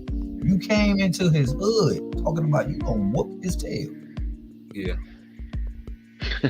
I needed that. You seen the movie Heart of Nights, right? I needed that Roberto Duran in that Heart of Nights. Want me to kick your ass? I needed that energy and I didn't get it. Because you got to make Shakur, hey, if Shakur is going to box you like that, you got to make him engage. It's your responsibility to make him engage with you. It's his You trying to responsibility. get the belt too, right, Thomas? Yeah, Right. it's his responsibility to make you uncomfortable with what you like to do. He likes to bang. If I'm Shakur, am I going to bang with somebody who likes to bang? Yeah. With one hand. With one hand on top of that. Am I going to do that? Nah. I'm going to make you work for it. So now you came in the fight knowing that I got the ability. I got a great ability of making you work for you to get anything off. You know that going in. You said you trained for it going in. You got to be willing to go on and do whatever's necessary to get your work off. That's And I right. think that's where he fell short in the fight. So it's not all on Shakur. It's not all on him. He just was the main line hovering. He was the main name hovering on the headline on the marquee. You know, if anything, it was De Los Santos that was making the excuses. De Los Santos was the one saying, "Oh, he wanted to run. Will you fight him again? No, maybe if we have a race, I'll race him." You know, making stupid. He was the one making excuses instead of saying, "Yeah, I couldn't cut off the ring. I'm gonna have to work on that. I'll do better at it next." He didn't say none of that. Shakur was the one taking responsibility. I spent too much time in the gym. You know, I didn't let my body heal up. You know, he was taking responsibility. De Los Santos was the one making the excuses. Yeah, that's one thing I will admit about Shakur. Shakur is very accountable of himself, and he holds himself to a standard. And if it ain't that, you know, he felt like he let himself down, so he's gonna voice it aloud. I don't have no problem. He's like an open book with that. But at the same time, like you don't. Oh, I'm sorry. Go ahead. I can't wait to see who his next opponent is going to be. You know, they're gonna put him in there with Knicks. It's gonna be, I think before Ant go on, because I know he wants to speak.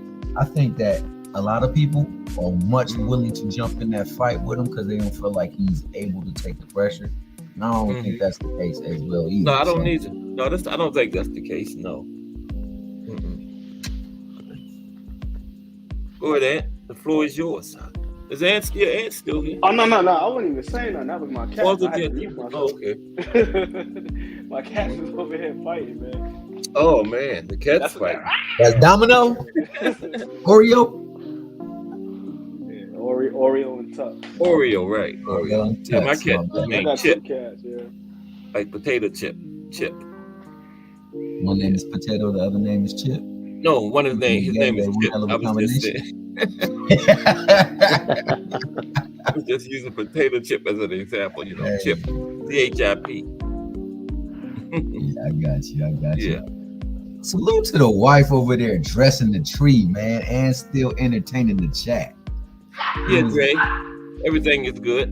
Even the dog loved it. Yeah, everything is going good. So for me, I would love to see the Frank Martin fight. I think that's a great fight. That'd be a I would great also bounce love back. to see the. I'm sorry. No, I said that would be a great bounce back. Also, the Andy Cruz fight. Is it the Andy Cruz? Is he in that weight Andy class? Cruz? He is in that weight class. I would love to see Yeah, that. 35. Cruz is fighting on the I like Andy Cruz. One of I those think Andy cards. Cruz got some stuff, and it's I something can't remember that you which know. card he's on. I And think he's the one on that's currently December 9th. working with. Oh, I'm sorry, Kaz. Go ahead. No, isn't he on? No, I was just saying, isn't Andy Cruz on the Devin and Regis card, right? I think Andy Cruz is up. I think so, and I think he's also working with Bozy, right? Andy Cruz, Yeah. right? Yeah, he working Posey. They say he been looking fantastic. All right. In that camp over there. We got Uncle Dre Finest coming into the building. Man, the Doing myth, the in the legend, panel. stuff. What's up, Uncle Dre Finest? Hey, how you doing, Cass? How you You feeling there, today, Dre? bro? Yeah, There you man, go. can you hear me? All good, all good. Good to see you. Good to see you. What you want to tell us? Floor is yours, Dre. No, keep talking. I just I cut saw in you was. when I hear something. Mhm. No, you know, I hear a lot of excuses for no proof, man. Every day I wake up, man, I hear something different. I'm like, damn, where's the proof? You know, cats hopping on this, hopping on that, but ain't nobody showed no proof. It's What like you mean about the injury? Yeah, it's like when Hopkins took and told Spence, where's the proof? Right. Where's the proof? Yeah. Where's the proof? Good. That's a point. Good point. I Let haven't me seen ask any you proof. one question on Uncle Dre. If these guys were to turn around and put the proof out, then what would be the narrative there? What would we be saying? What would be the narrative? That's all I'm saying. Now, if you I show think the all proof, these are guys people that gonna do say he that- making excuses though? I don't know. You know what I'm saying? Yeah, I kind of think, you know, he's crossed that threshold where no matter what he does, you know, it's never going to be enough to satisfy folks.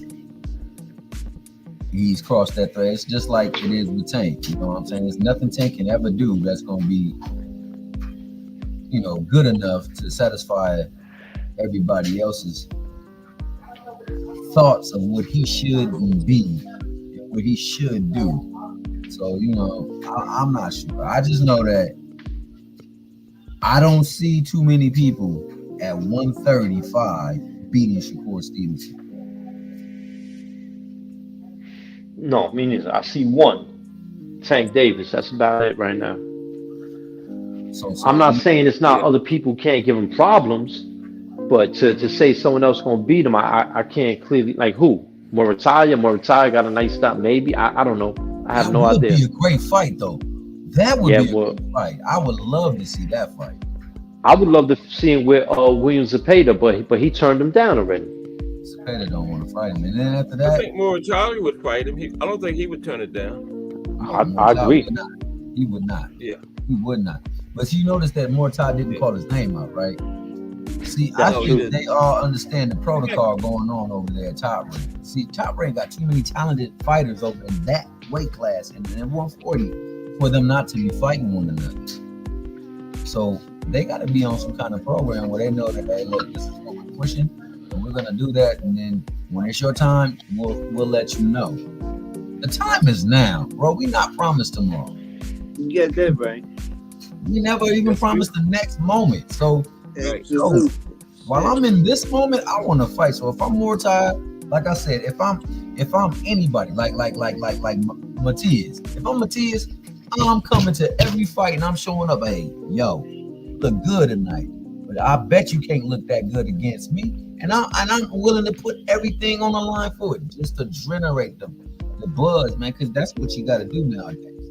Everything is about a like, comment, and a subscription. So give them something they don't like, they can comment upon and subscribe to. Go up in there and give them the business. That's how I feel. I agree to that. Great point. Totally agree. Fantastic point. My only thing to that, though, Thomas, would be, like you said, you already laid it out perfectly. All of these guys, there's a plan in place for them, and some of these guys may be a little bit further along in their development than others, and some guys may appear to be at a certain stage based on the level of competition that they've been fighting.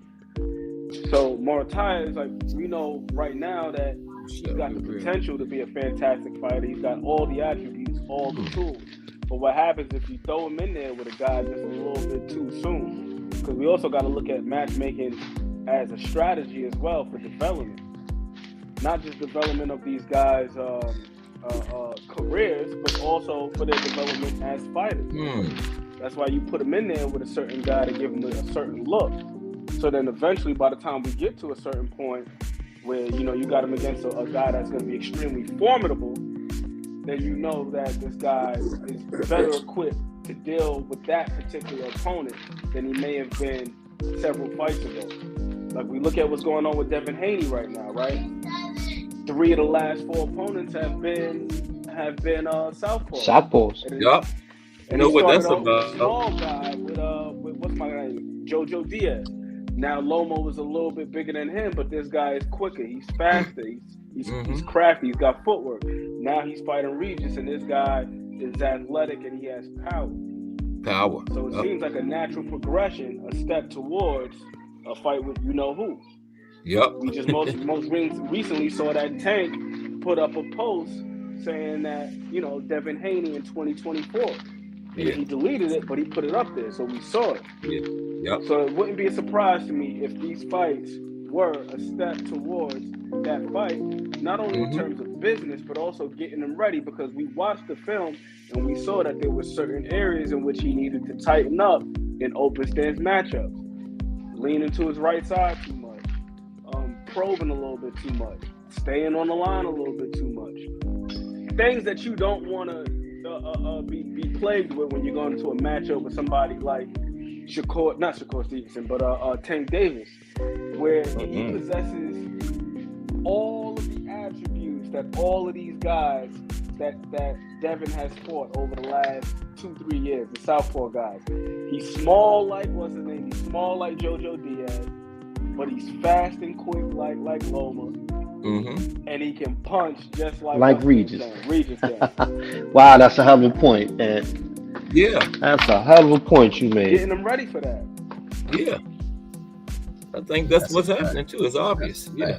And it, like you said, it's obvious. That's what's going on right there. We're gonna get it next year too, I think. And the sad thing is, like, man, for all the people who be slamming Tank and whatnot, and be like lifting up Devin, like lift Devin up on his own merits, slam Tank for righteous and just merits. But don't just do it because of the other fighter that you support and root for. Because I mean, I absolutely love Devin fights. You know what I'm saying? I love the way he fights because he stays true to himself and he shows a great amount of discipline. And it's hard to keep the discipline when you in the midst of the fight. You know what I'm saying? That needs to be commended. And on top of that, you know, he's doing what he thinks he's necessary for him to win the fight. That being the case, like, yo, that's clear indication that they don't want that fight like they say they want that fight and let them be calling it. They just been letting that build, just like they was letting it build with Shakur, because it's not ready to make big money right now. And no matter what they say, money is a big factor in the reason why they get in that ring. Not just for legacy. They don't get paid in legacy, they get paid in currency. That's right. You know, not for nothing, man. If Devin, I fully expect him to beat Regis. If he beats another good name after Regis, that's all the buzz you need. Like, say he takes on a Teofimo, Teofimo would be great. Teofimo or Ryan Garcia, another big name. That's all the build up it needs, man. Let that thing happen. Yeah, I think Devin and Tank each gonna. If Devin beats Regis, him and Tank each gonna have one more fight, and then they're gonna fight. I hope so, man. I think. Yeah, I really hope so. That face-off was an interesting face-off, man. That was cool as hell, man. That whoever put that together, they did their thing on that, man. And I mean, for one time, you get to see the true personality of Regis shine in that face-off.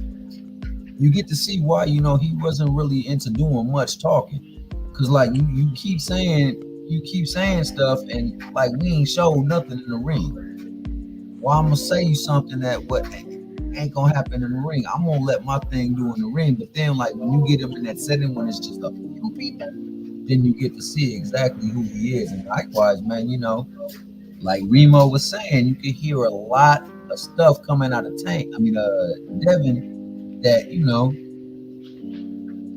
caters to the lines of what Tank would normally say, but he meaning what he say. You can see the conviction. He feel like, yo, I'm gonna whoop your tail. You ain't got nothing you can do. I like that line. He said, man, you how old?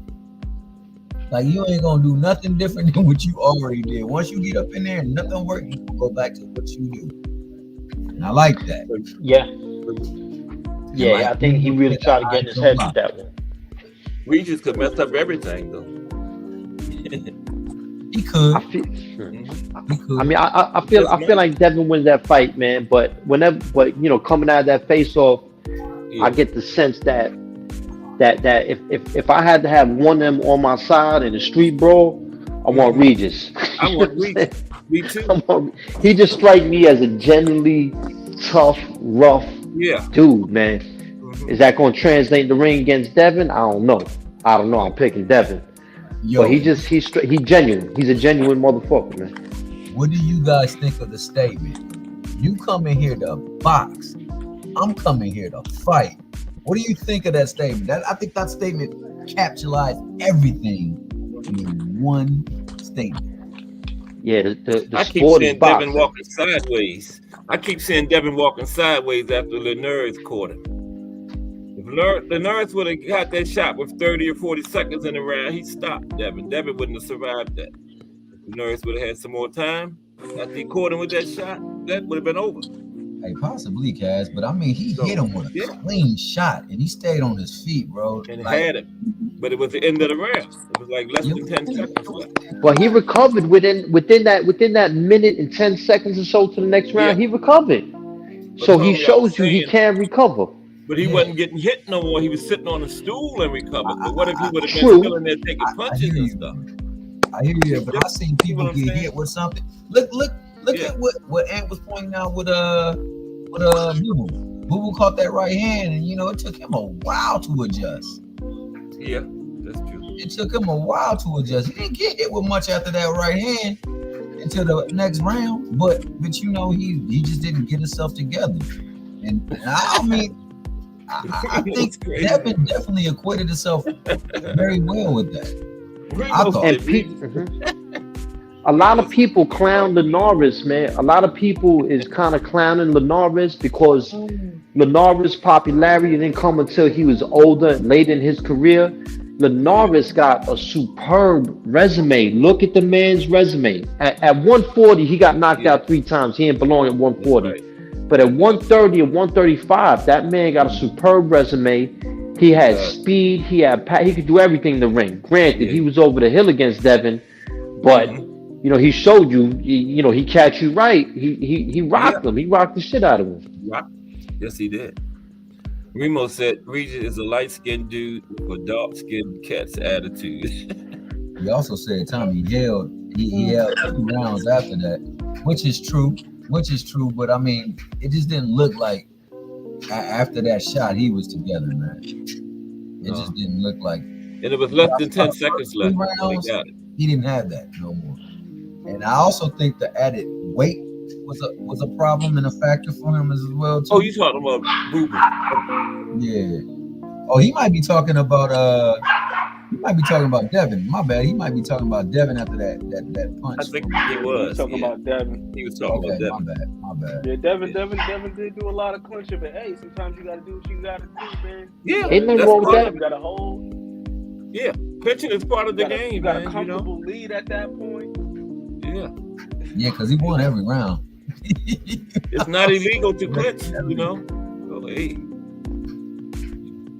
All I remember, and it hurt me to that day too. I like both fighters, I really did, but I just rocked with Shane more, and I thought Shane should have got. I to this day, I don't know how Mayweather was able to weather the storm. Oh man, A lot of young fighters don't know how to get out of it. You talk about recovering fast, boy. Floyd could recover, man. He could be hurt, but he could recover for real. Yeah. Shane caught him. Bro, and his savvy of how he recovered. Go ahead. And Shane ran out of gas, man. Shane ran out of gas, man. That was an older Shane, man. Now, if that was Shane Mosley when he was fighting at 135, if he'd have hurt Floyd, he'd have been all over him.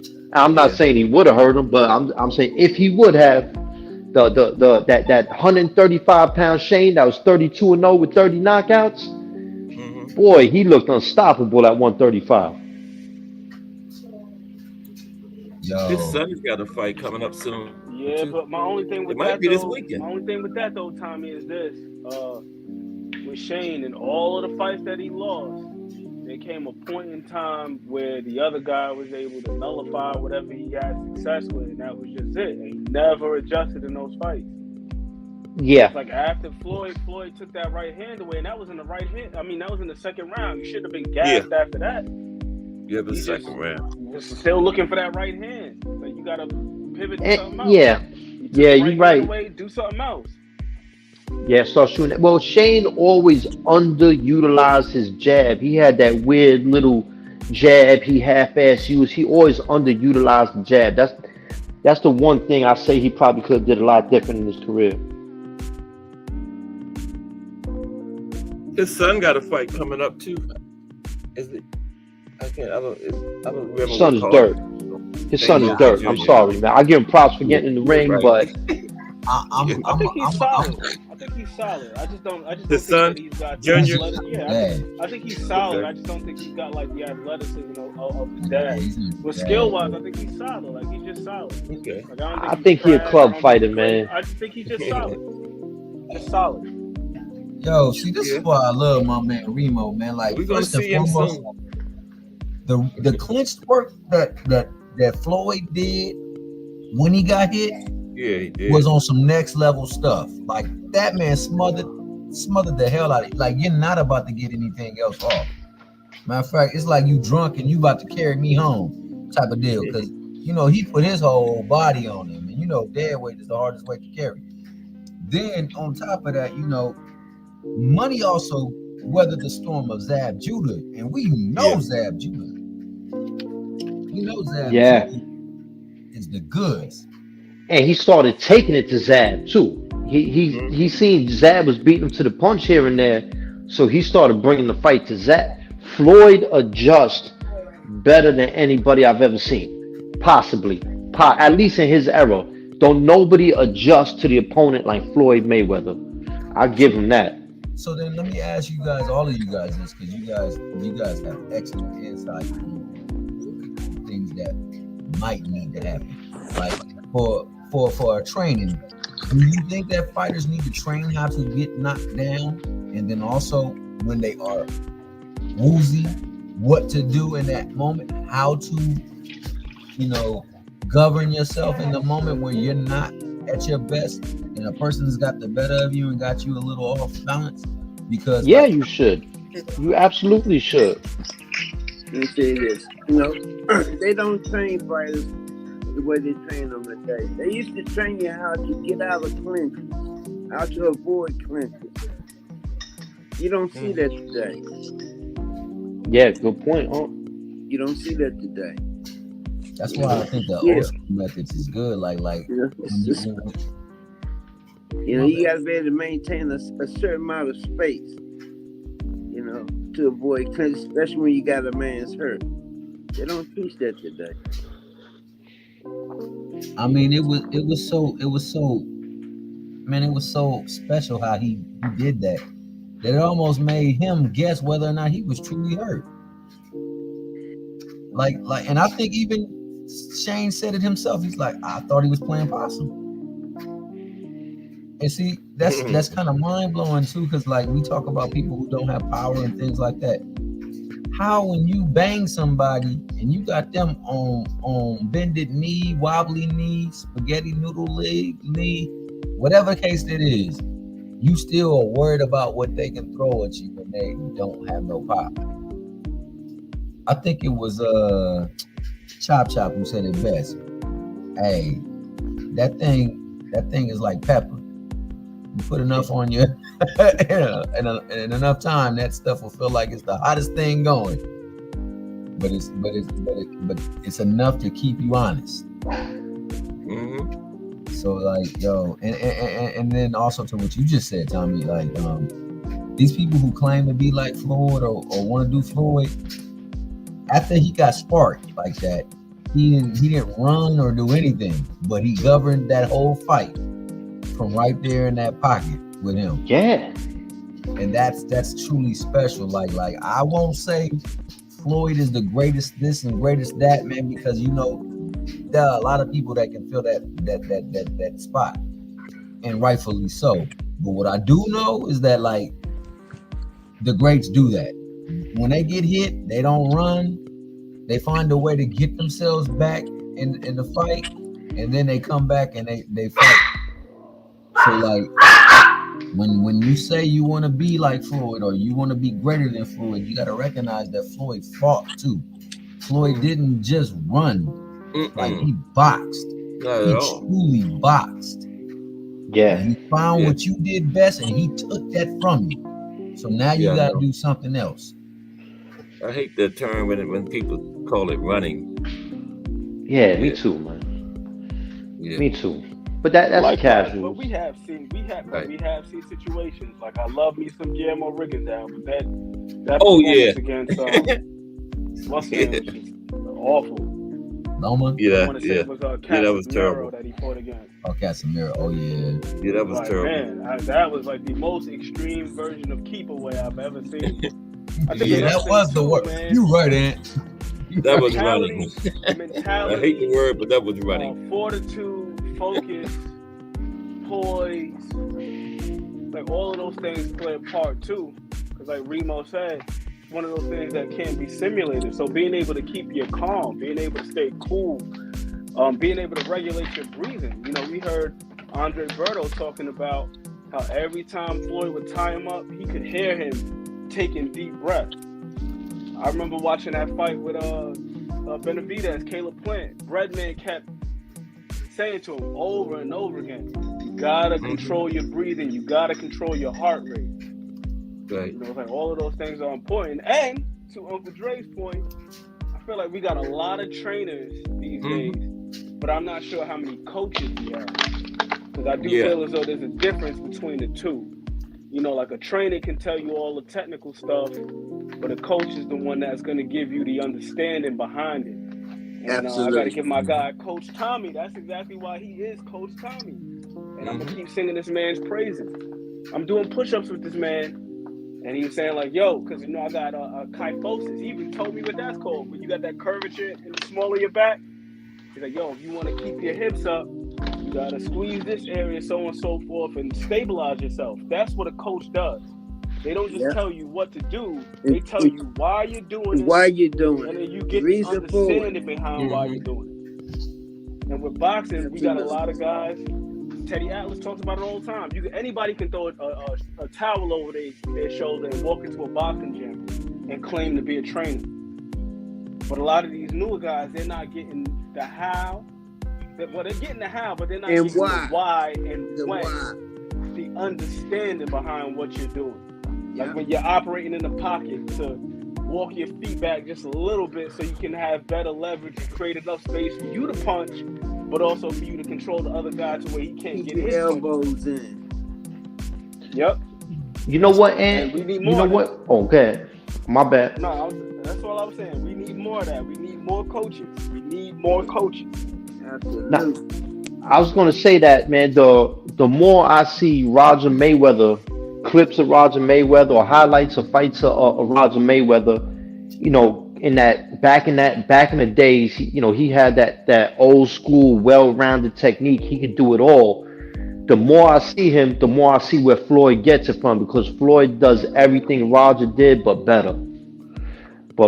Floyd, it's like he came out of a time machine from having his father and Roger Mayweather in his life, I believe, and whoever else they was looking up to, whoever else was amongst that circle. And it's like Floyd came out of a time machine, man. The man was no joke, man. He was just a beautiful fighter to watch, man. Was, man. Absolutely. He's a master of it, too. And it's the He combination frustrated of both me. of them. Because Floyd Sr. was the defensive guy, Roger was the offensive guy, and they both put it together. They put it together. So he got the defense from his dad, got the offense from his uncle. And like his uncle always says, most people don't know about boxing. One of my favorite interviews was when he was talking about the Ricky Hatton fight, and they were saying, Floyd is dirty because he uses elbow. He said, because he uses elbow. He said, using your forearms is a part of boxing. He said, you ain't knock him out with a forearm, you knock his ass out with that chest hook. You pin your opponent's hands. What you use your elbow for? / teachers. That's it. That's the truth. It's all a part of boxing. On top of being, having the best of both worlds from the offensive and defensive standpoint, he was blessed with a lot more, athleticism than too as well. So you put that on that canvas, and man. Yeah, them old school trainers, they was trainers / coaches / teachers, Teddy Atlas, Ray Arcel, Lou Duva, Angelo Dundee, Eddie Futch, Eddie Futch. Dean Customato. Yeah. Georgie Benson. Mm-hmm. I remember the time you would always see an old cat in the corner. Yep. That's what. Always see. What's the guy name was? What's the guy named Dre was on there with Jay Sunday in the old school thing? What's Marcus Marvin McDowell. Yeah, Marcus. Yeah. Yeah. He said that there's always an old guy in the corner. Yeah, you're right. You're right, Dre. Yeah. You don't see that too much anymore. No. Great point. Someone have to keep the knowledge going to the next person. Yeah. Yeah. It's a lot of lost techniques now in boxing because it ain't been hands down. No, it happened. People ain't listening. Yeah, that's what it comes down to, listening. A lot of people don't want to listen now. Yeah. Yo, like Eddie Futch was. They don't think that. Yeah, that Eddie Futch was Joe Frazier's trainer. Wasn't he? Eddie Futch. Wasn't he, Dre? Yeah. Joe And Ken Frazier, I Norton, believe. Yeah. Eddie Futch was also Freddie Roach's trainer, and also the one. Right. He also told Freddie Roach basically when it's time to hang it up and made him an assistant trainer and taught him how to be a trainer. Eddie Futch is a master. Yeah. Yeah, Eddie Futch, I don't think he gets the recognition. Yeah. He's really, No, he don't. And I like documentary on his tactical approach the other day, and they were just talking about how he was one of the best at scripting a game plan. He was the one that put that game plan together for Ken Norton when Ken Norton beat Ali. This is how you're going to counter that jab and work behind that. Yeah. It's amazing when you hear some of these new guys talk about how they don't even really watch boxing like that, or how they don't really watch. I know. That's crazy. Arcel is another Film one. is an art. Ooh, Ray Arcel. Wow. Yeah. Why wouldn't you watch film? Necessary. Yeah. Well, being y'all mentioned Ray Arcel and Eddie Futch, I said this many times, the best book you ever read on boxing is called Corner Men. And it features 6 of the most famous trainers in boxing. One of them is Ray Arcel, one is Eddie Futch, one is the dude that trained Jack Johnson and Joe Louis. Yo, if you love boxing, it's a must read, man, called Corner Men. Yeah. And there's not too many books on boxing that Coach Tommy haven't read. Yeah, I read them all in the joint. I would go to the library and read them all. I would buy them out of catalogs and everything. Yep. Remember you told me this story about Sugar Ray last week. He got knocked out in training when he was getting ready to fight Hagler. Yeah, a couple weeks before the fight. Yeah. Knocked out cold. Yep. I never knew that. He said his whole camp lost faith in him. Yeah. And then he got Hagler coming up. Got knocked out by a sparring partner. Yeah, that's something. But I don't think that was a full Hagler. Petronelli's, bro. Petronelli's. Like one thing, because I had become somewhat of like a Hagler fanatic. But I was even looking at some of the stuff that the Petronellis had Hagler doing. They had this man doing ballet. And then you wonder why the guy's got such great balance and he's able to switch so fluidly between southpaw and orthodox so easily. Because they weren't just having him doing boxing training either. The man was doing ballet. Yeah. Baddest dude out there. Knocking everything out moving. Yeah, and I read somewhere Lomachenko did ballet too. Did you ever hear that, Ant? I read somewhere that Lomachenko. He took Yep. dancing lessons. And it Father makes had him sense. do You ballet look at them too. feet, man. You look at them Yeah. feet. It makes all the sense in the world. Yeah, he wasn't doing ballet. He He took dancing Lomachenko was doing lessons. classical Russian dancing, like they Okay. Yeah, I traditional remember dancing something in their like that. culture. But yeah, it was something Okay. like that. Yeah. He made him stop boxing altogether for a while, and folk would just primarily did that. Yeah. And Okay. as Andre was saying, Lomachenko's father taught him how to maneuver in clinches, how to maneuver the other dude, how to get in the clinch, how to clinch properly. Because Yeah. Lomachenko also mastered, they got a Russian martial art called Sambo. He's a Yeah. master of that shit as well. Okay. Mm-hmm. Yeah. Lomachenko a bad dude, man. You know, people Oh yeah. come down on him a lot because you know he had a lot of opportunities given to him, but Yeah. he definitely made the most of those opportunities. Like even in his losses, Yeah. he went out, he shined, man. Yeah. I respect him. I respect the shit out of him. Yeah, like no. Lomachenko. I definitely respect Loma, and Loma Yeah. is definitely no easy victory. You can't hold He that just- against him. He just taking advantage of what was given to him. You know. Yeah, Like, Who wouldn't? I firmly Who stand. I firmly stand on the fact that I thought he won the fight with Loma. I mean, Devin? Haney.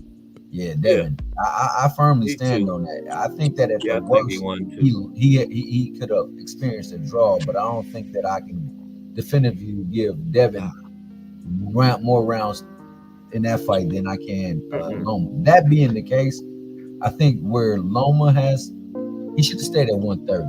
Like Yes. 130, Oh he yeah, would that's rule. true. That's He true. would rule 130. These dudes just too big for Loma. yeah, They just too yeah, big. But he man. wanted to challenge himself, I guess. You know. Oh, and he will beat a lot of the 130s, but the ones who are just truly physical specimens, yeah, I don't know if he's gonna actually shine like he would against the lower end of the 135 and like he would of all of the 130. But he Yeah, only he's a small lost two dude. fights, though, Thomas. He only lost twice, right? He only lost 2 times, though, right? Three Primo times. and, Three times, but Oh, I forgot the one early. The but early the one. Forgot about the that. Loma Yeah, I was just thinking Tito, I Jeffrey think won that would have that. been a different fight if he would have been healthy. I'm not gonna. Yeah. I'm still maintaining that because honestly, that at the round 8, like it was clear there was a difference in Loma than it was the first 7 rounds. Like the first 7 rounds, like it didn't look like he was even fighting. It was mostly Until Tio started firing back. I think in the 11th or 12th round, when Tio started landing some shit back, he backed Loma right up because he's just too big and strong for him. Yeah, I think he had him hurt at the end of that 12th round. Theo did. And in that Haney fight, I had Loma winning 7 rounds to 5, but Loma took off the 12th round. How do you take off the 12th round? He ain't gonna say he took off. He took his foot off the gas. It was a huge mistake. That's right. He definitely shouldn't have did that. He was close. He thought because I'm sorry, Andy, you were gonna say something. Go ahead, man. No, I was gonna say something real brief to your point that you made, Thomas. With some of these guys being physical specimens, the one thing that we got to take into consideration is that some of these guys that are at 135 don't even belong at 135. Some of these dudes need to be up there at welterweight or something like that. Jermaine Ortiz having issues making 135. Devin talking about the possibility of going up and fighting Boots Ennis. You know what I mean? So that alone tells you. I mean, even Shakur's he's not a little guy at 135, man. Some of these guys need to be up a little bit higher. Mike Masick, salute. Yeah. Salute. Ain't no way in the world I see that man ever stepping in the ring with Boots. I think he freestyling right. I think that's just Bill Haney talking his shit. It's pump faking. Time for time, he pump faking. Yeah, he got to pump his brakes and now. it's so spot on with that though. A lot of these people that are fighting at 135, they rehydrating 20 something. You know what I would love to see, man? I would love to see them. I would love to see them bring back the same day weigh-ins. Because if they brought back the same day weigh-in, everybody. If they brought that back in, everybody is going to move up 1 or 2 divisions, and it's going to shake up the whole game. Yeah. Because you fight closer to the weight class, then, you know. Yeah. Some of these guys weighing in at junior welterweight and actually fighting at, weighing in at junior at 140, actually fighting at 154 in that division, you know? It's not fair. Not Yeah, right. it's not fair. Oh. Look at shit. But you know what makes it not fair is that people who have a heavier build, they able to shed weight and rehydrate at much more weight than someone who got a slim build. Yeah, that's incredible. Yup. I mean, like, goddamn. You think they ever do that, Thomas? I hope so.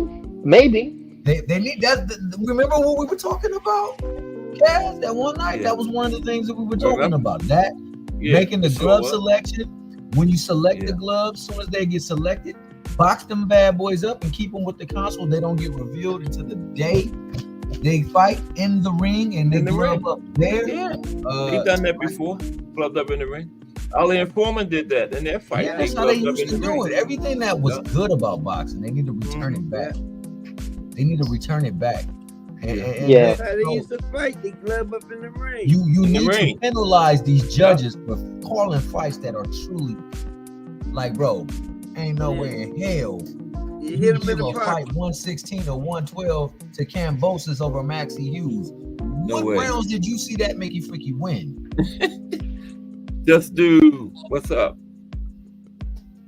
And you know, Or in the another more thing. egregious cases, what's my guy's name that most recently was down 11-0 on the card? O'Shaquie Foster. So you mean to tell me if he didn't knock this dude out, if he didn't knock Hernandez out in the 12th, that Yeah. he didn't win a robbed him. round? He got swept like that? Like, no way. Yeah, they had They him was set about up. to rob that man. Yep. They had him set up. Yeah. See, and there needs to be some kind of form of Monetary justice. penalized. They need to be demonetized for that calling. And then on top of that, place on suspension. And like Tony Weeks, with that call he made in the Barroso Rowley fight, he should have been fined for that because that fight shouldn't have been stopped. Yeah, Remember the Barroso and Rowley? exactly. Oh man, Tony- was tearing his ass up. There should be some, yeah. He should get some kind of fine for stopping it like that, man. Oh Come man, on. was putting it on. Yeah. And Tony Weeks saved Rowley. That's what I'm saying. The judging, the officiating, like the supplementation, everything needs to be regulated and held to the same standard. It should not matter where you fight. It's world title. Absolutely, I agree. You got a world title, so it should apply around the world. Around the world, Everywhere. every If you can't fight this person under this jurisdiction here with the same supplements, then you shouldn't be able to fight. Period. Like, with them supplements. absolutely. So they need to look at that stuff too. And I know some people benefited. I know that's why after a while Floyd only fought in Vegas because he had to take them shots in the hand. Right. You know what I'm saying? Well, then you fight to get that on the approved list, or you I can't. think just that's the fight. reason why he knew he won't fight from where he at. He won't come to America. He ain't trying to come to Vegas. Yeah. Thank you, Dre. Yeah. They got to get some moves. They can get away with a lot of stuff. Yep. They know And they must pay them guys a lot of money because everybody always go over there and fight him. Cool Boy had all the belts. He still went over there and fought him. You definitely need to bring back the same day weigh-in. Bump that. There should be no rehydrating, no 20, 30 pounds. Like 30 pounds? Come on, man. That's how many, that's 2 weight classes.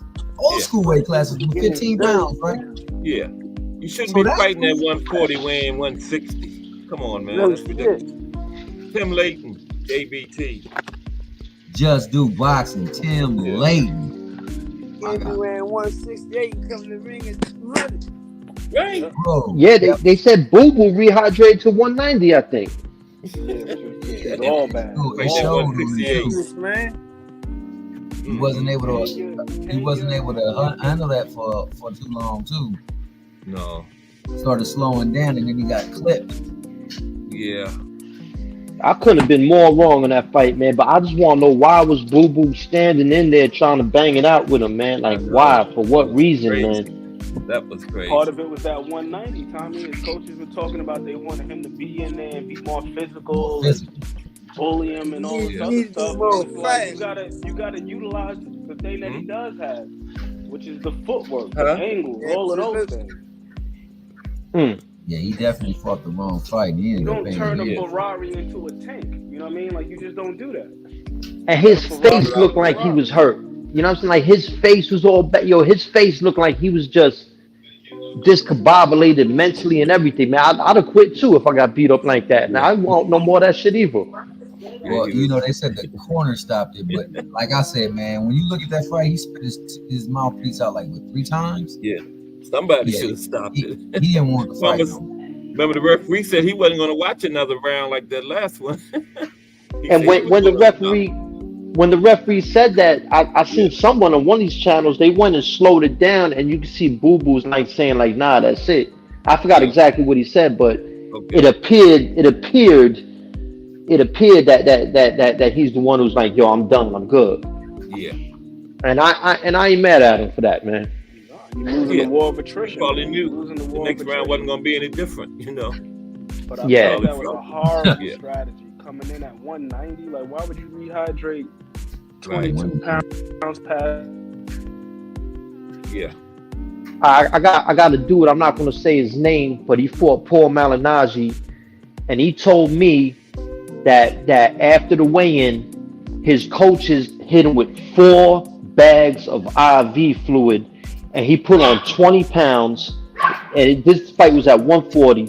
He put on 20 pounds, and he came in that ring feeling bloated and slow, and he lost to Paul Malignaggi. 20 pounds. Wow. But 4 bags of IV fluid. Well, did that fight go the distance? Yeah, it went the distance. Because I remember that fight with Cotto and Malignaggi, and I just didn't know. No. My bad. I'm getting it crossed up. No, Cotto beat all living shit out of Paul. Cotto made me respect Paul Malignaggi. I said he got some heart. Yeah. I got it mixed up. My bad. Yeah, I got it mixed up. Oh, Paulie had some heart, man. He was a limited fighter, but Paulie did have heart. He had a whole lot of skill. Paulie had a whole lot of skill. He didn't have no damn power. A whole lot of mouth. He had a whole lot of mouth. He had skill. Like, he could beat you up from a distance. Yeah, I mean, you gotta have heart and skill when you know you got the type of power Paulie got. Paulie got like what, 6 knockouts and 30-something fights? Yeah, I think 7, something like that. You gotta have a lot of heart and a lot of skill. Knockout rate up 5%. And I mean, that man didn't run. I'll tell you. Leave Paulie alone. Paulie, I like Paulie. He was very entertaining. Sean Porter fight, man. I felt so bad for him. Yeah, that was very bad. rarely do I feel bad for guys. But he must have pissed somebody off. He must have pissed somebody off. Let's say, you know what? This is your punishment. We're gonna put you in the ring with him. He took some bad ass whippings. Danny Garcia beat the shit out of him too. I know. Yeah. Paulie was a damn dog, and he did that bare knuckle thing too after he retired. And he lost in that too, didn't he? Yeah. Like lacerations all under his cheekbone and everything. Like But he still got all his faculties. He still talk nice and clear and everything, commentating. So I'm glad he got his ass whipped a few times, man. Because he turned out, I mean, you know, a lot of his comments on certain social issues make me really dislike the dude, man. He got away with words that ain't so kind with some. He don't bite his tongue though. I'll give him that. Hey, you gotta respect I told you him for before, that. you gotta compartmentalize because like there's some things he says I don't agree with socially, but when it comes to boxing, I love his commentating, man. Yes, I agree. Stuff. I agree with you on that one. And only thing that I will say is that like he has that. Sometimes he goes into that freaking what's that meathead Tim Bradley mode where he hates you. It ain't gonna be nothing good. Yeah. And He's that's not one as thing. bad as Tim though. No, nobody is as bad as Tim. My man Tim Bradley will give Tank props for nothing. Every At time all. we talk about Tank, yo, I hope he get knocked out. He's about to get exposed in his next fight. He's a coward. He ain't really that good. Yeah. Yo, but Ann, did you hear him in this damn fight with Shakur? Like When it was nothing, I like the one guy that was like, he's like, I really don't see nothing going on. Oh, but you gotta appreciate what you're seeing right here. You're seeing pure wizardry and genius right here. But like, stop blowing this boy up, man. We all know this dude is a wizard. Tim is strictly company man, you know. Tim is strictly for the he is brand. Like they said, man. Somebody put a picture of him bald headed with Samuel L. Jackson character on Django. That's him in a heartbeat. Yeah, they said that was his grandfather. They said Stephen was his grandfather. Yeah, that's back in Candyland. Oh man, yeah. Tim is for the I just don't understand it, man. Why you gotta hate? And why are we hating on us? Tim said he going down with the ship. He's all about ESPN. And ESPN ain't all about him, even though they did keep him. They got rid of Andre Ward because Andre Ward was going off script. Yeah, Andre go off script. Andre, you know, Andre tried to call it straight too much. Yeah, I love that. Tried to call it straight too much, you know. Who was the? Hey, Ant would know. Who was the commentary that used to do it a long time ago? It was a team. ESPN. Wasn't that Bert Thomas? You're not talking George about Foreman? Huh? Larry Merchant. No, before Merchant. The one before Merchant that used to do it and used to give you strictly what's going on. Lampley? Not Jim Lampley. Oh, I ain't like Jim Lampley, man. No, not Lampley. It wasn't Lampley. It was another dude. It wasn't Lampley. I like Lampley's television show that he had, though. He had that nice program before, what's the name? Yeah, got shut down, HBO Boxing. You know who was a decent commentator? He was a decent commentator, but he was the Oscar De La Hoya fanboy. Was George Foreman? Yeah. Yo, he loved some Oscar De La Hoya, boy. He loved Oscar De La Hoya. You want to know who else? Hey, I never liked him as a boxer. He was a hell of a boxer, but Lennox Lewis did a really good job. Yeah. But I'm talking about this dude. I ain't like him. Oh, no, Lennox was okay. Lennox was okay. You know who I didn't like as a commentator? Antonio Tarver. Oh yeah. I like See, I didn't like Lennox, but I like Antonio. You like Antonio? I didn't mind Antonio, man. I like Antonio. BBC and Spike, because he would be calling stuff that was just so inaccurate. Like I rewatched. It was a tank fight. Lennox I want to say it was against. If it wasn't Avila, it was against. 12 more minutes. Sanchez, one of them guys. But yo, Tank literally threw about 20 jabs. And the man says, "Well, I don't think he's. I haven't seen him throw a jab." I'm like, what fight are you watching? Oh no. Yeah, I'm the moderator. He was just completely. Oh, you in trouble, man. You better get out of here. You better start moderating that Christmas tree. Oh no, she was. No. Before she don't moderate and play the dinner for you. She was saying she didn't hear me. She thought I went to sleep. I said, no, I'm the moderator. Everybody, you know. She had to come look at her and see if I was. She said, she thought I went to sleep. No, I used to love Teddy, though. Teddy was one of my favorite commentators because I always liked those analogies that he would do. Like water in the basement and all that stuff. Yeah. I'm about to get his name right now, man. I forget this dude, but I think can't think who you're talking about. ABC Sports. Cosell. Nah. He was at the Cosell. I was just joking. I was just kidding. Hey, Cosell was entertaining as hell. I have no idea who you are talking about. Wasn't Jim Lampley. Wasn't Larry Merchant. Wasn't Merchant. Yo, Larry Merchant, man, he was kind of an asshole. But one of the funniest things he ever said was when Oscar De La Hoya beat Fernando Vargas.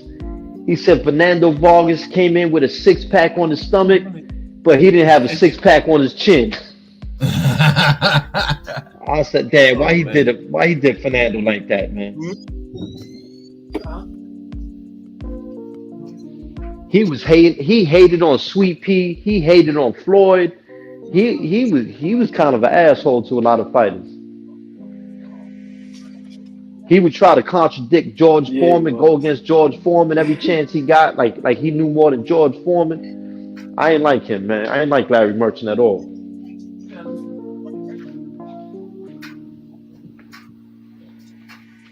Let me see. I don't mind hearing Chris Algieri talk about fights either, though, man. He got a decent insight. Yeah, he does. Oh yeah, somebody said Al Bernstein. Is that who you was talking about, Thomas? Yeah, Al Bernstein. Oh, he was good. Al Bernstein, that's who it was. And what was my man name back in the day? Tim Layton said Al Bernstein. Yeah, Al Bernstein. He was good. Is that who you was talking about, Thomas? That's who I was talking about. You can't hear me? Yeah. Yeah, it was Bernstein. I like Bernstein. Thank you, Tim. It was another dude around the time of Bernstein, the Colonel. I forgot his name. Oh, yeah, he was good. He was good, man. Bob Sheridan. Yeah, he was good. With Sheridan. Yeah. I liked him. I liked him a lot. He's one of the best I listened to. The Colonel. And he had Dave Bontempo or something like that. He was working with. Yes. Dave Bontempo or something like that. Man, you got a good memory, man. They was a good team, them two. Yeah. You ain't never going to get Alzheimer's. Your memory's fantastic. Were the best. The Colonel and Dave Bontempo were the best, man. I agree. And your boy, my aunt used to say Jimmy Lennon Jr. Jimmy Lennon used to do a great job as well too. Yes, he did. The ring announcer? No, that's his son. His dad used to do the announcement and he used to comment. Yeah, I never saw his dad. I never saw his dad commentate. I didn't know that. His father used to commentate? Yeah, he used to do all the fights. Okay. You learned something. What about my man, Emmanuel Stewart, man? Oh, I love me some Emmanuel Stewart. Yeah. Hell yeah. I like Emmanuel Stewart because he had no bias. I like my guy, Emmanuel. No bias. Absolutely, Emmanuel Stewart. Yeah, Emmanuel was good. Yeah. But I know Dre remember Dave Bontempo and Bob Sheridan. They was the best, man. Them two. They called it straight. Yes, they did. They called it straight. Yeah. Colonel was good. Them. Yes, the Colonel really knew boxing. I don't know if he ever fought or if he was a trainer or what, but he just knew. He went way back. He did. I think he did Ali Foreman and Ali way back in the 70s. Damn. It was him. He had Flip Wilson and Joe Frazier was there. And Albert Cosell. Jim Brown. Yeah, he was way back there. Come on, man. What the fuck? I think he passed away by now. Because he was old. God damn. Yeah. Yeah, man. Some good stuff indeed, man. This little dog, man. I'm sorry about this little dog here, man. Ali and Norton, the third fight, I think. Ali Norton 3. I think you said what? Yeah. Oh man, we're getting close to Just Do. We've been rolling for almost 3 hours. Wow. Gentlemen, always a good time, man. When you got these great minds on there, that's why I just want to come up there. That's why I started at 1. Get a little bit of that greatness by osmosis. That was my whole reason of starting at 1, so we could get the extra time in and wouldn't run into Just Do, you know. And we still rolling. I enjoyed talking with you, brothers, but I gotta go. Oh, all right, Trey. All right, my always brother. welcome. Hey, before you go though, you was comedy on the Sunday special, man. It's comedy. You got me. What's Sunday special? What's Sunday No, special? Jay always got me laughing. Why wasn't you on the show on Jay Hartford's the Old Timer show? They had it yesterday. They had it on Sunday. Yeah. Man, I checked this channel like 7:15 and he didn't even have nothing scheduled. He had it. Yeah, you should have been on it too. Is that Man, he they had brother Umar on there. Had what time did it start? George. Yeah, George What on time there. did it start, Dre?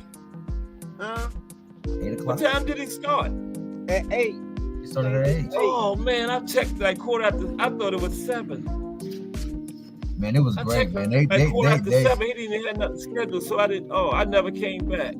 They talked some good talk he too, should have man. called me. Good talk. It was some good talk. My bad, Cass. Thomas, you got my number. Why didn't you call me? My bad, Cass. My bad. I like to say it's my bad. You know what I'm saying? I was sitting there. I wasn't even commenting. I was just listening to it. Oh man. know I didn't what think I'm he saying? had a show yesterday. I know before anybody got on the original two members on the panel Yeah. had me dying. I'll be on there next week. They had me dying. I was sitting there good. No, I didn't think And he then had a after a show. while, A he got business real show serious. yesterday, though. He got real in depth on some stuff. So you know, Oh. it was good. It was a good conversation. I But it's missed every it. Sunday though. Every Sunday, Cat. Every Sunday. 8 No, but I o'clock. checked like 4:07, and but it was 8. You know, I sometimes thought it was Jay 7. have life getting away. He might start a little later, but I don't think that Yeah. one started late. Okay, I'll be there next week. Definitely. I hate to miss that though. Wow. Hey, Tim Okay. said lock him in, man. Call me next time, Thomas. What you mean lock you in? Okay, Tim, I got you. Tim got his number right there. And then I'll put mine. I'll give you mine after the show over. Okay, I got you, Tim. I got you already locked in, Tim. Okay. All right, gentlemen. It's been nice. All right, it's been a pleasure, y'all. Always been a Always pleasure, a pleasure. man. Chopping it up with you, good brethren.